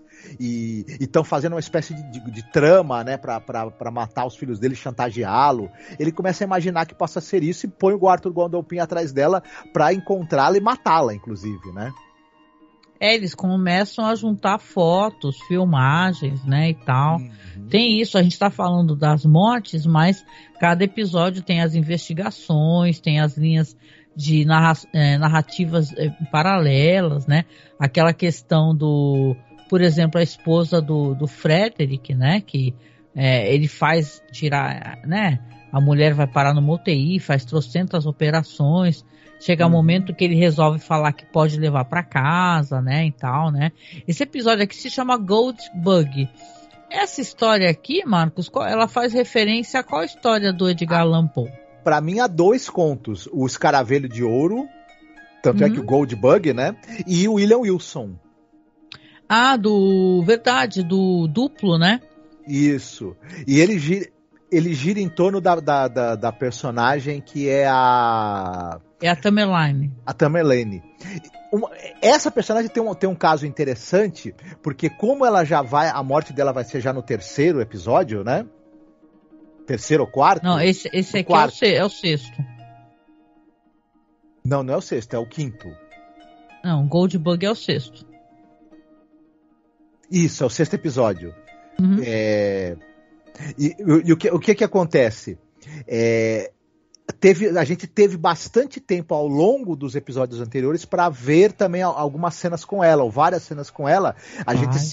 Ela é meio, como você falou, né? Ela é Gwyneth Paltrow, ela é aquela guru da vida natural, da alimentação natural, dos produtos de saúde, de beleza. E o marido dela tem um programa de esporte não, de treinamento físico na televisão, de ginástica, né? Isso. E ela acha ele meio limítrofe. Isso, exatamente. Ele é o rosto, digamos, bonito que é desse programa, mas ela acha ele meio limítrofe e ela entende que tudo foi criado por ela, né? Ela deixa claro pra ele, né? Ele é mais uma coisa, né? Que ela ajudou ela fala isso pra ele, né? Sim. E tal. Não, e ela faz uma coisa que pra mim é surpreendente, Marcos, porque ela fica levando mulheres pro cara transar com ela, né? E fica ali só de observadora, né, e tal, curtindo, né, e fazendo... Mas, bicho, ele não queria isso, né, e tal. Ela não deu a menor chance. Ela trata ele como um objeto, né? Isso, um objeto exatamente. Sexual dela também, uma coisa também. Eles aprenderam com os pais a tratar as pessoas como coisas, né, como objetos que eles podem descartar. Eles podem usar e fazer o que quiser. Ele não é uma pessoa com quem ela tem uma relação íntima. Ele é mais um fetiche para ela. Ele funciona como um fetiche, não é uma pessoa, né? Inclusive no sexo, Ele é mais um objeto ali que satisfaz os fetiches dela e não alguém com que ela tem uma relação carnal mais íntima. Já teve, em algum momento talvez, mas deixou de ter. E a relação deles está apodrecendo, está se desestruturando. E nesse meio tempo também, ela vai fazer uma nova... A farmacêutica vai apresentar uma nova linha de produtos ligados à saúde e à beleza para poder a empresa, né, que está matando pessoas de overdose de opiáceo, vai tentar lançar uma linha de produtos saudáveis que melhoram a sua aparência e prolongam sua vida para tentar limpar a barra. E ela vai ser a nova cara disso, só que ela já está completamente desestruturada e meio que com uma cisão na personalidade dela, né? Como se ela estivesse tendo mesmo uma crise meio que de esquizofrenia até. E isso vai junto com alucinações que ela tá tendo e uma extrema paranoia. E aí, né, essa paranoia extrema que ela tem, inclusive de achar que tem um duplo dela, né, perseguindo ela. Isso. Vai levá-la a, né... Daí que vem o William Wilson, né? Queria até recomendar aqui, porque a gente curte e já falamos em podcast, que tem o Histórias Extraordinárias, né, gente? Que é um filmaço, assim, são várias histórias do Edgar Allan Poe também, e tem a versão do William Wilson com o lindo lá do Alain Delon, né? Já pensou se um Alain Delon já é bonito, imagina dois, né? Oh, meu Deus. Então, por favor, é um classicaço aí do cinema de gênero aí, é do Edgar Allan Poe também, então acho que vale a pena você procurar. Isso. E eu sei que ela vai tentar destruir todos os espelhos que ela tem em casa, por medo do reflexo dela no espelho ser esse duplo que está perseguindo ela, e essa atividade dela de tentar... E ela tem muito espelho em casa, mas muito espelho em casa, isso não vai dar certo e ela vai acabar sangrando até morrer, né? Eu acho engraçado uma coisa nessa série, que a série menciona pessoas reais de maneira crítica, que a Gwyneth Paltrow, aqui ela é mencionada, entendeu? Então, e não somente ela, como você tem momento que vamos falar do Elon Musk, eu falo Elon Musk porque tem um político que chama ele de Elon Musk, o Elon Musk, por aí vai, entendeu? Então é interessante que a série, no roteiro do Flanagan, tem menções críticas a pessoas reais, então interessante. Então aqui se fina, então, essa personagem aqui, que vai ter esse surto psicótico aí, né? Depois que a Verna se mete na questão aqui, porque ela tem isso de levar as mulheres para transar com o cara, ela gosta de cenas do cotidiano, né? A fantasia dela é a mulher chegando na hora do jantar, o homem vai servindo o jantar, vão conversando e no nada ali transam, pelo que eu pude entender, né? Que a série não é clara nesse sentido. Ela gosta de assistir o marido ter uma dinâmica que seria uma dinâmica normal de casal que ela não consegue ter com ele, né? Isso, exatamente. Aí ela começa a ver a Verna, que ali é Candy, né? Muda o nome, nos vídeos do marido e tal, e começa a achar que ele tá traindo ela, briga com ela, aí que ela fala uma pá de coisa pra ele, humilha ele, né? Ele acaba abandonando, mas ela aparece ali como uma personagem meio de dissensão mesmo, né? Pra destruir o casamento deles e provocar isso na Tamerlane, né? Que é a Tami, né? Que é a filha mesmo, né? Todos são. Mas digo assim, filha do casamento dele que ele tinha com a Annabelle Lee. Isso. A gente não falou, mas durante essa fase em que a gente está vendo a juventude do Roderick e da Madeleine, o Roderick tem uma esposa que é a Annabelle Lee, é vivido pela Kate Parker. E ela é uma pessoa muito fofa, muito boa, muito gentil. E ela é a mãe, né, desses dois mais velhos, dos filhos mais velhos dele.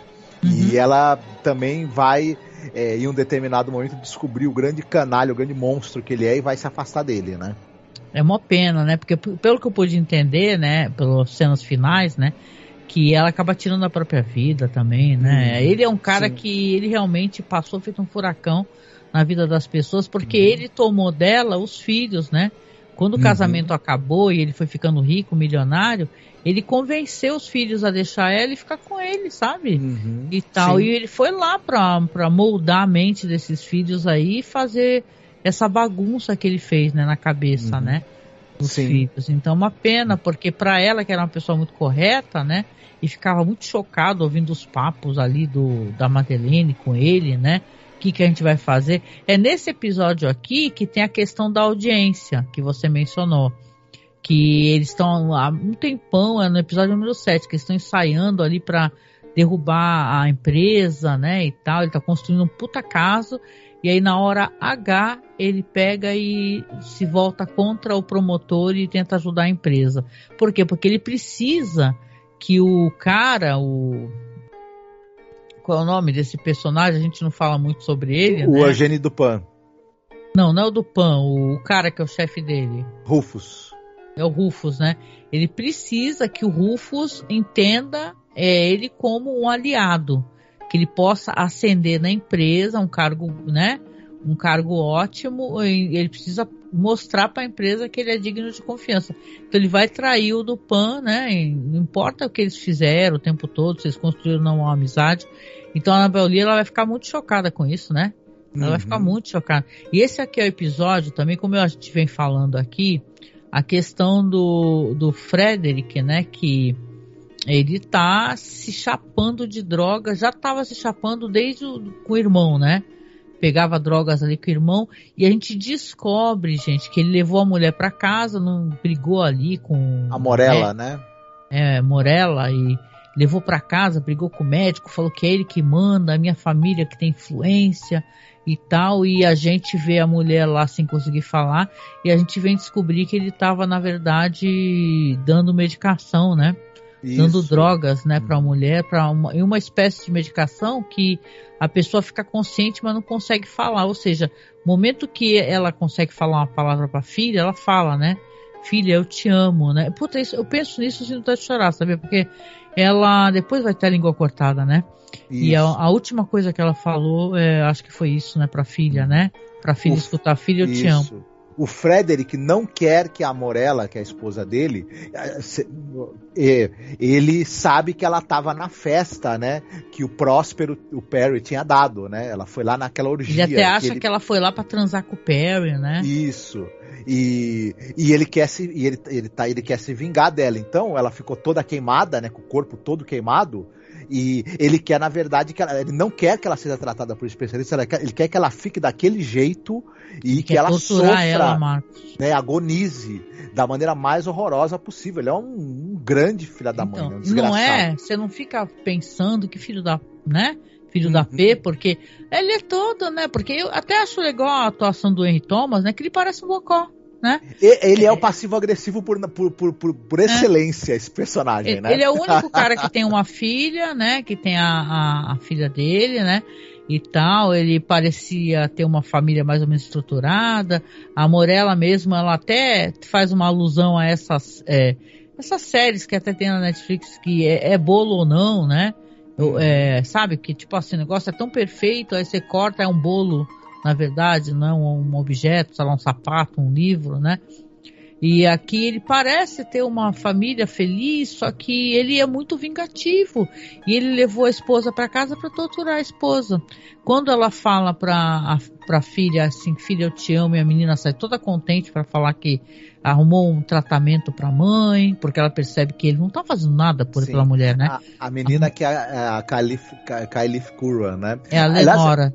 Ela é uma atriz de 18 anos, apenas 18 anos de idade, ela é muito talentosa, ela é muito bacana, essa menina, e eu acho que ela lembra muito a Tandy Newton, inclusive. É verdade, né? Vamos lembrar que a filha da Tandy Newton também ela é muito boa atriz, né? A gente até comentou a certa ocasião aí, né? Assistindo foi The Last of Us, né? E, cara, é assim, é muito legal. E quando ela toda contente fala pro pai, né? Porque ela não sabe o que tá acontecendo. Ela fala, minha mãe tá falando, eu vou tentar arrumar um tratamento pra ela e tal. Aí ele vai lá, aí você descobre que ele tá drogando ela e ele pega um alicate, né? O Frederick, não à toa, ele vai ser o que a Verna vai falar para ele, né? Porque tem um esquema ali, um combinado, né? Olha, a tua linhagem vai morrer, né? E ela pode pegar essas pessoas e levar de maneira pacífica, né? e tal, mas são pessoas tão cruéis, né? Então ela deixa as pessoas, ela até tenta dar uma chance das pessoas não fazerem o que vão fazer para tentar, de repente elas vão partir, mas de uma outra maneira. E ele, esse cara, o Frederick, ele tá obcecado com essa fábrica, né?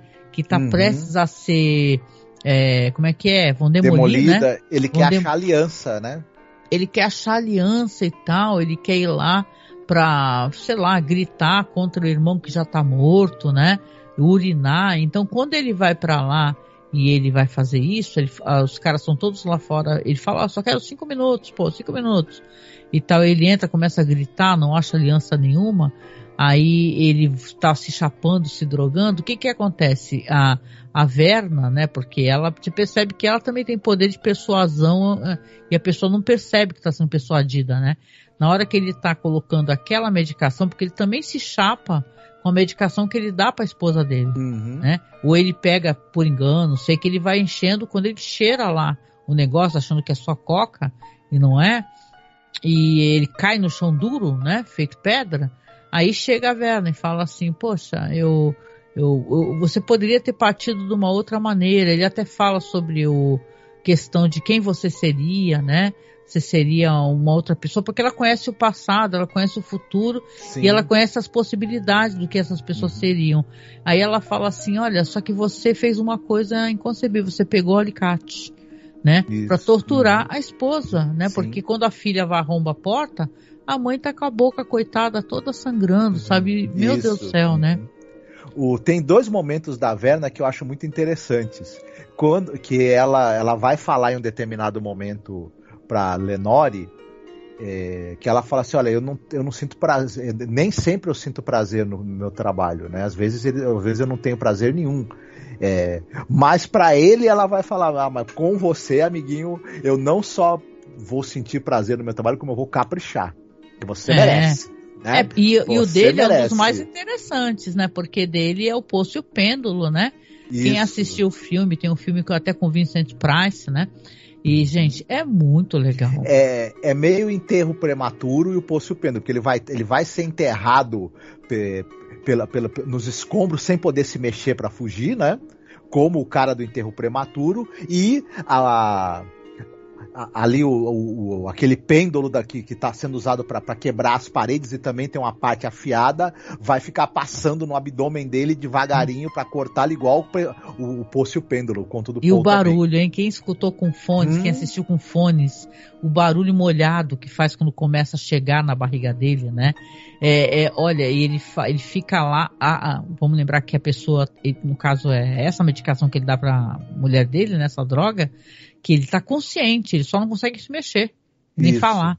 Então ele vê a Verna, ela fala o que tem que falar para ele, e ele vai ficar lá e vai se finar, vai cair tudo. Claro que ele vai ser descoberto, né?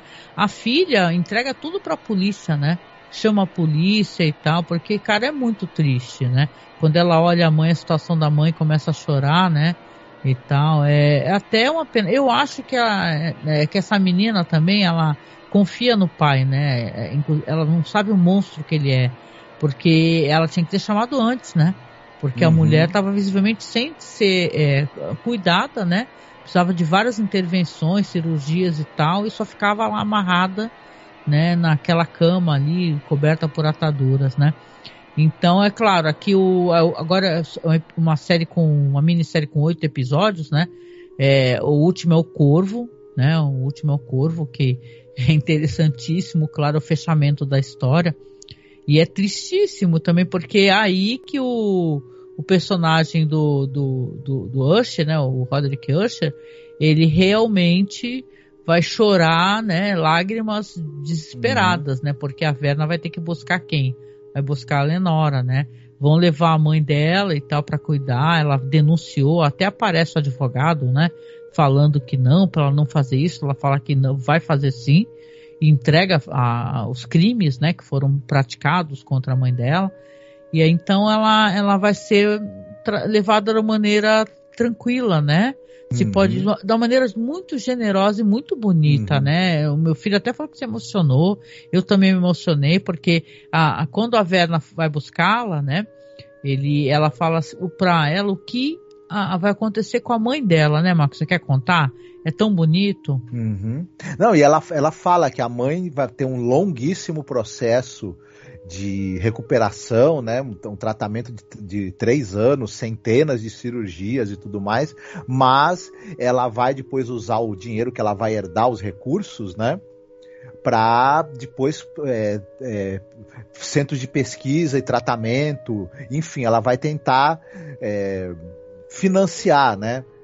Tratamentos para pessoas que estejam precisando, e isso vai servir um pouco para mitigar um pouco o mal que a família fez, né? De certa forma. Então é uma coisa muito interessante. A mãe dela vai ganhar uma grande força interior, né? Para ajudar os outros depois de se recuperar de todas essas queimaduras que ela teve, né? Não, eu achei tão lindo. Perdão, pode falar. E a menina, sabendo disso, ela pode, né, encontrar o destino dela com o coração, pelo menos, né, em paz, né? Não, e eu achei lindo que a Verna fala as repercussões, na verdade. Porque ela fala assim, a tua mãe, ela vai sofrer muito, ela vai se recuperar, mas ela vai, com o dinheiro que ela vai arrumar, ela vai conseguir ter uma entidade para ajudar outras mulheres, que vão ajudar outras mulheres e ajudar outras mulheres, que da primeira vez vão ser algumas centenas, depois vão ser alguns milhares, vai chegar a 1 milhão, né, que eu lembre. E, porra, isso é inacreditável. Olha a força, né, de um ato, né, de coragem. Então é lindo, lindo demais. Uhum.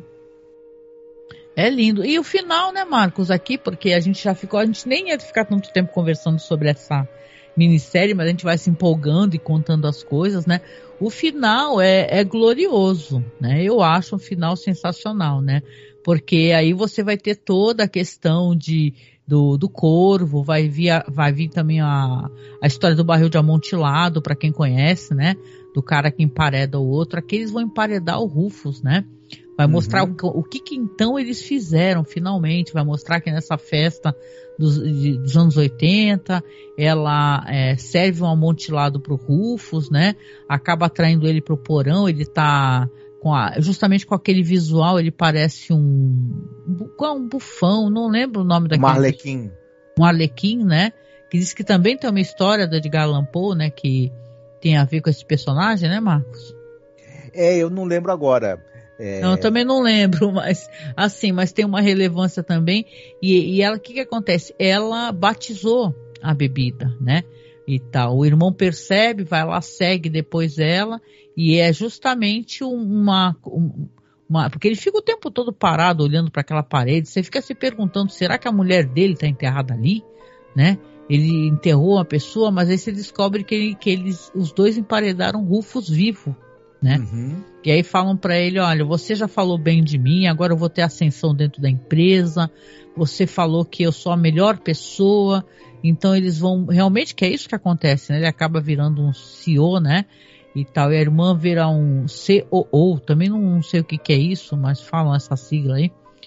Aí eles vão ter ascensão, é o passado que está mostrando, e é uma coisa terrível, é igualzinho conta, inclusive, eu acho que coloca uma vela também pro cara, ele coloca, né, e conforme ele vai emparedando, o cara vai ali só vendo emparedar a pessoa viva, né, meu? Sim, sim. A gente vai ter também o momento em que vai ser o Roderick, né, ele vai encenar ali exatamente um trecho do poema do Corvo, né? O poema mais famoso do Edgar Allan Poe, e quando vai ser revelado para ele, né, o destino da neta dele, né?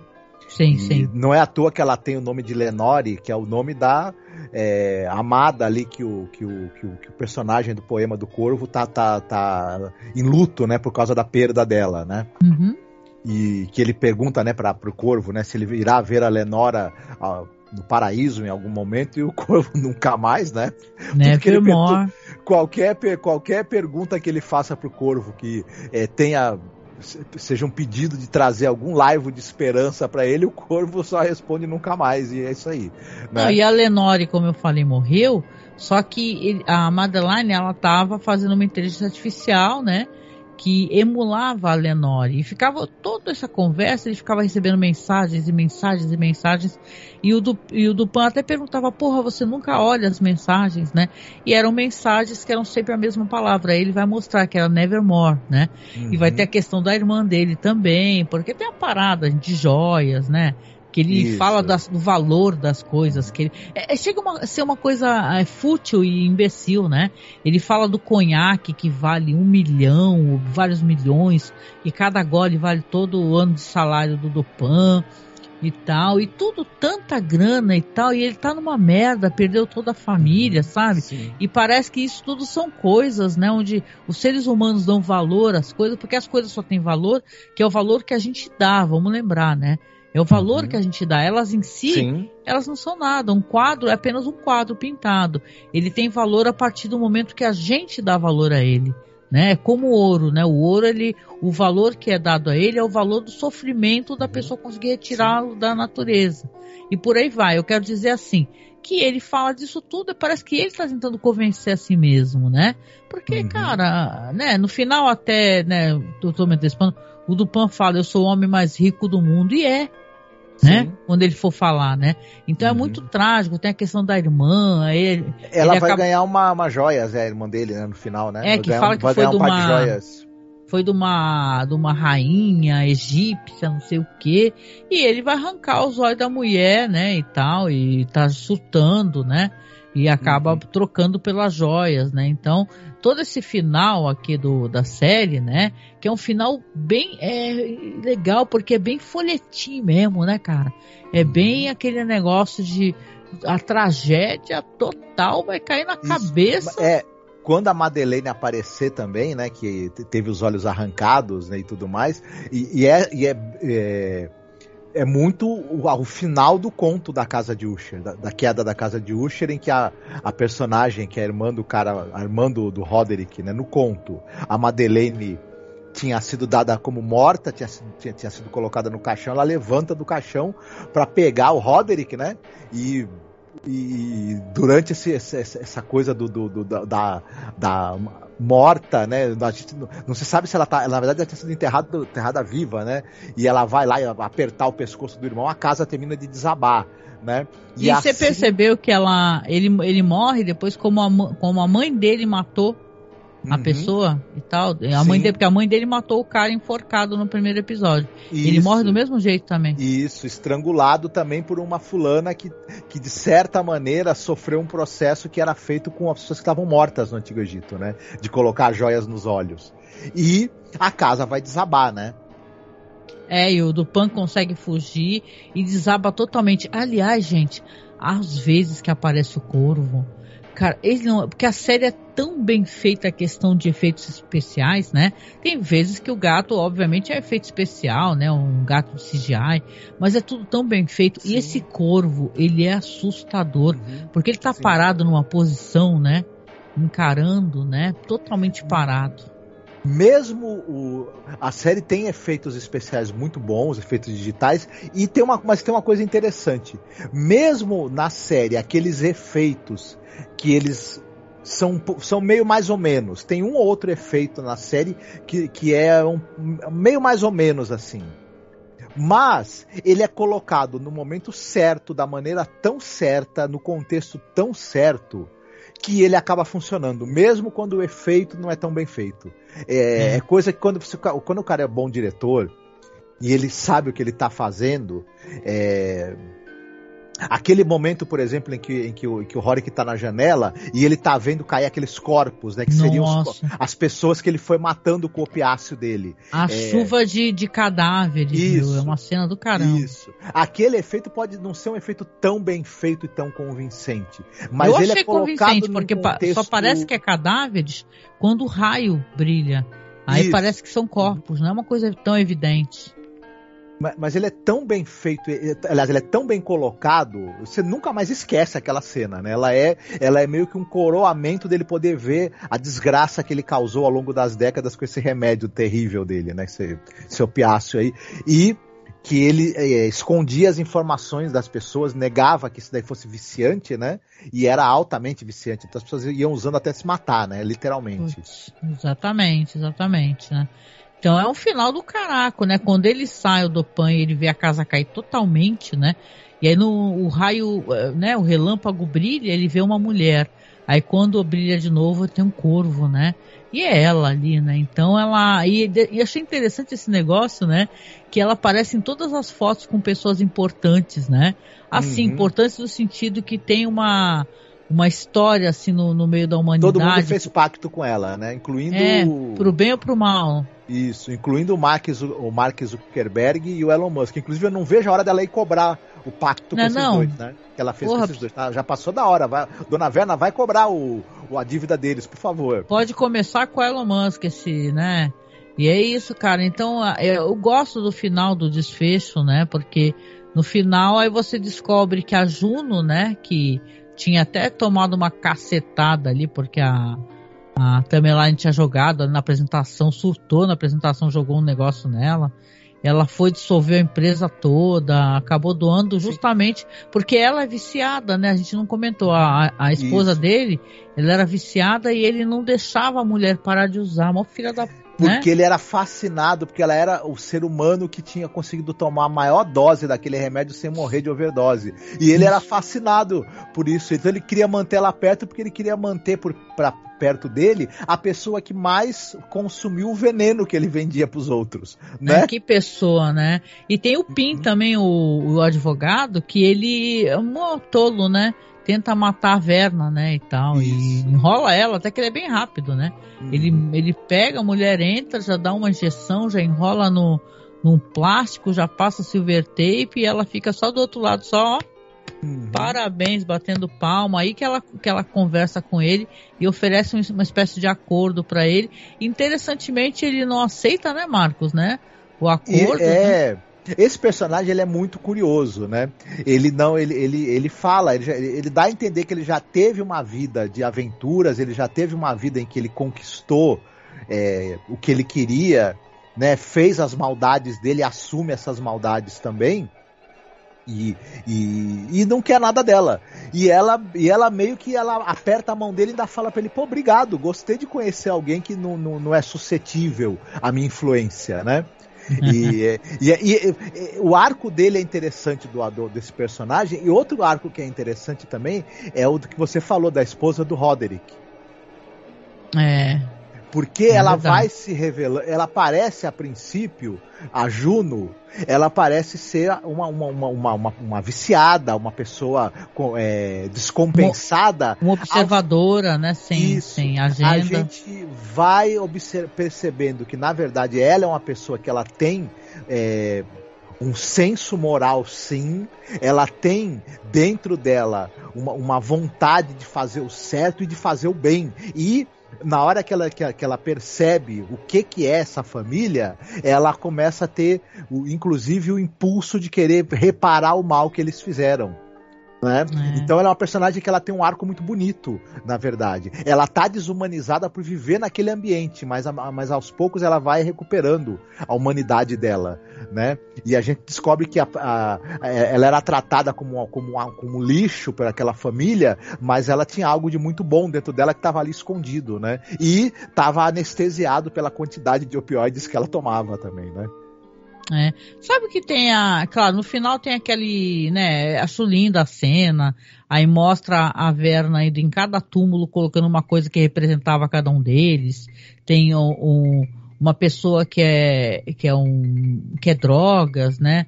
O outro é a coleirinha do gato e por aí vai, né? É um final muito bonito, que é aí que o Dupin vai falar que desistiu de tudo, né? Resolveu se aposentar, né? Já que ele perdeu uma boa parte da vida dele tentando fazer com que os Usher fossem punidos, e fala: estou indo embora, eu vou pro meu marido, eu sou o homem mais rico do mundo. E é lindo, porque ele é mesmo, né? Sim. O homem mais rico do mundo. Ele é uma pessoa com um forte senso de justiça, e Ele é inspirado, claro, né, do Pan, dos contos, né, do Poe. Então ele é um cara com forte senso de justiça, um cara que também é um hábil, né, investigador e uma pessoa que cavuca até encontrar as provas para provar os crimes, né, da pessoa que ele tá querendo tirar de circulação, né? E ele é um personagem também muito encantador, viu, na série. E eu gostei demais da atuação esqueci o nome do ator agora. É um ator foda do caraca. Assistam o Dr. Sono, que ele aparece lá fazendo o cozinheiro do Iluminado, né? Queria só falar aqui uma curiosidade, né? Pra quem não conhece. Você sabia que quem ia fazer o personagem do Bruce Greenwood, né? Que é o próprio, né? O Usher Roderick, seria o Frank Langella, né? Você sabia disso? Só que ele foi demitido por má conduta, né? Ele, logo no começo, assim, 2022, estava começando gravação e tal. Ele aprontou alguma coisa bem séria aí. Depois eu não vi o babado direito qual que é. Seria do caraca, porque é um personagem, é um ator do caramba, né? Da história do cinema, né? Mas diz que ele foi demitido aí por má conduta. Agora, que tipo de má conduta? Temos que ver, né? E tal. Então é interessante, né, que para falar também a recepção, como é que tem sido até o momento, né, hoje que estamos gravando aqui dia 19 de outubro de 2023, tá com muita resenha boa mesmo no Rotten Tomatoes, né? Muita gente falando bem, muita gente, uma galera, a minha bolha pelo menos aqui, a galera adorando, né? Umas pessoas falam que tem uma barriguinha, não sei o que, bababá, é boazinha e tal. Tem gente que, né? Mas assim, eu amei muito, então é o tipo de coisa que eu teria tranquilamente um Blu-rayzão. Então a única coisa que eu posso pensar, né, Marcos, a gente já conversou muito sobre isso, é que, cara, eu quero muito que esse diretor, com essa visão que ele tem das coisas, que ele não pare de fazer terror, né? Que ele continue fazendo o terror. Tu até falou que parece que ele andou assinando com a Marvel, né?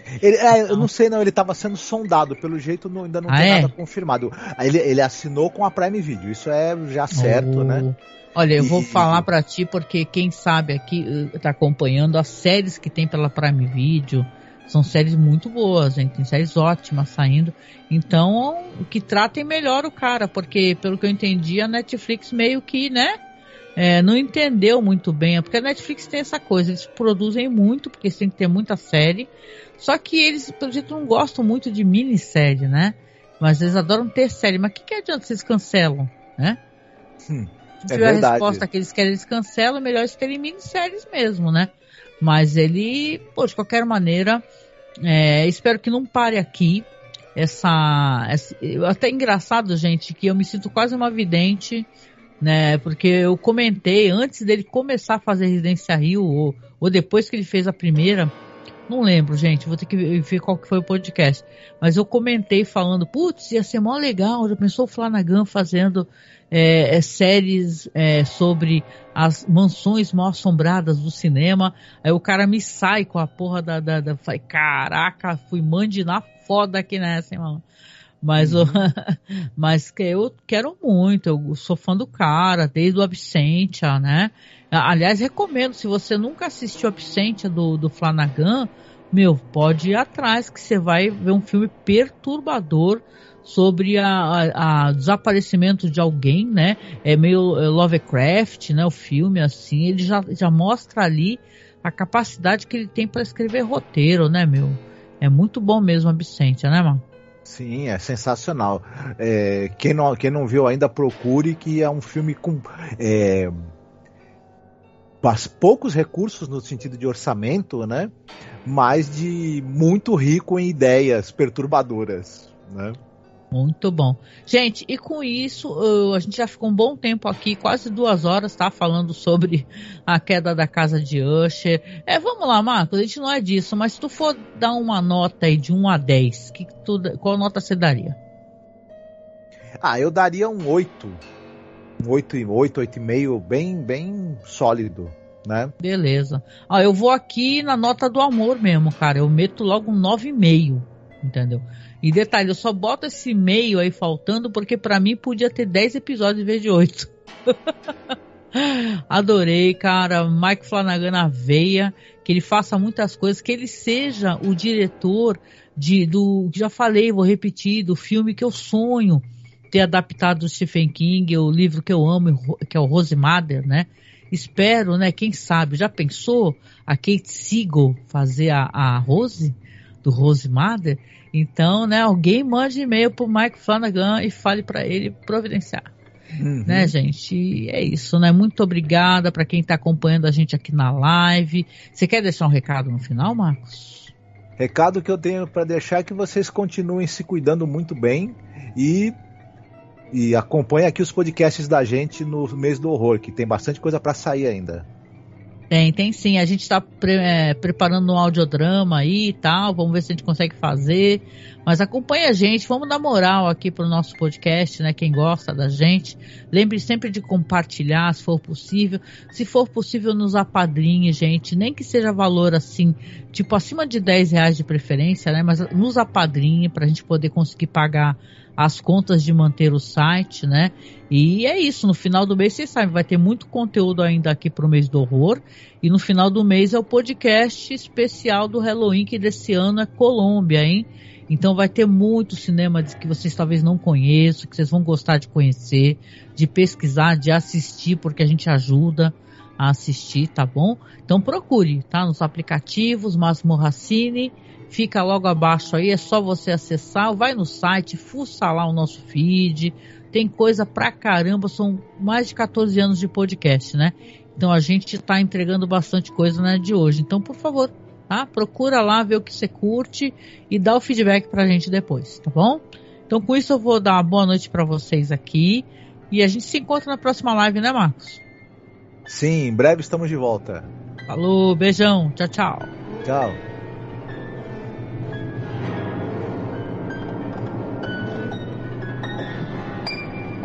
Thinking what this ominous bird of yours, what this grim, ungainly, ghastly, ominous bird of yours meant,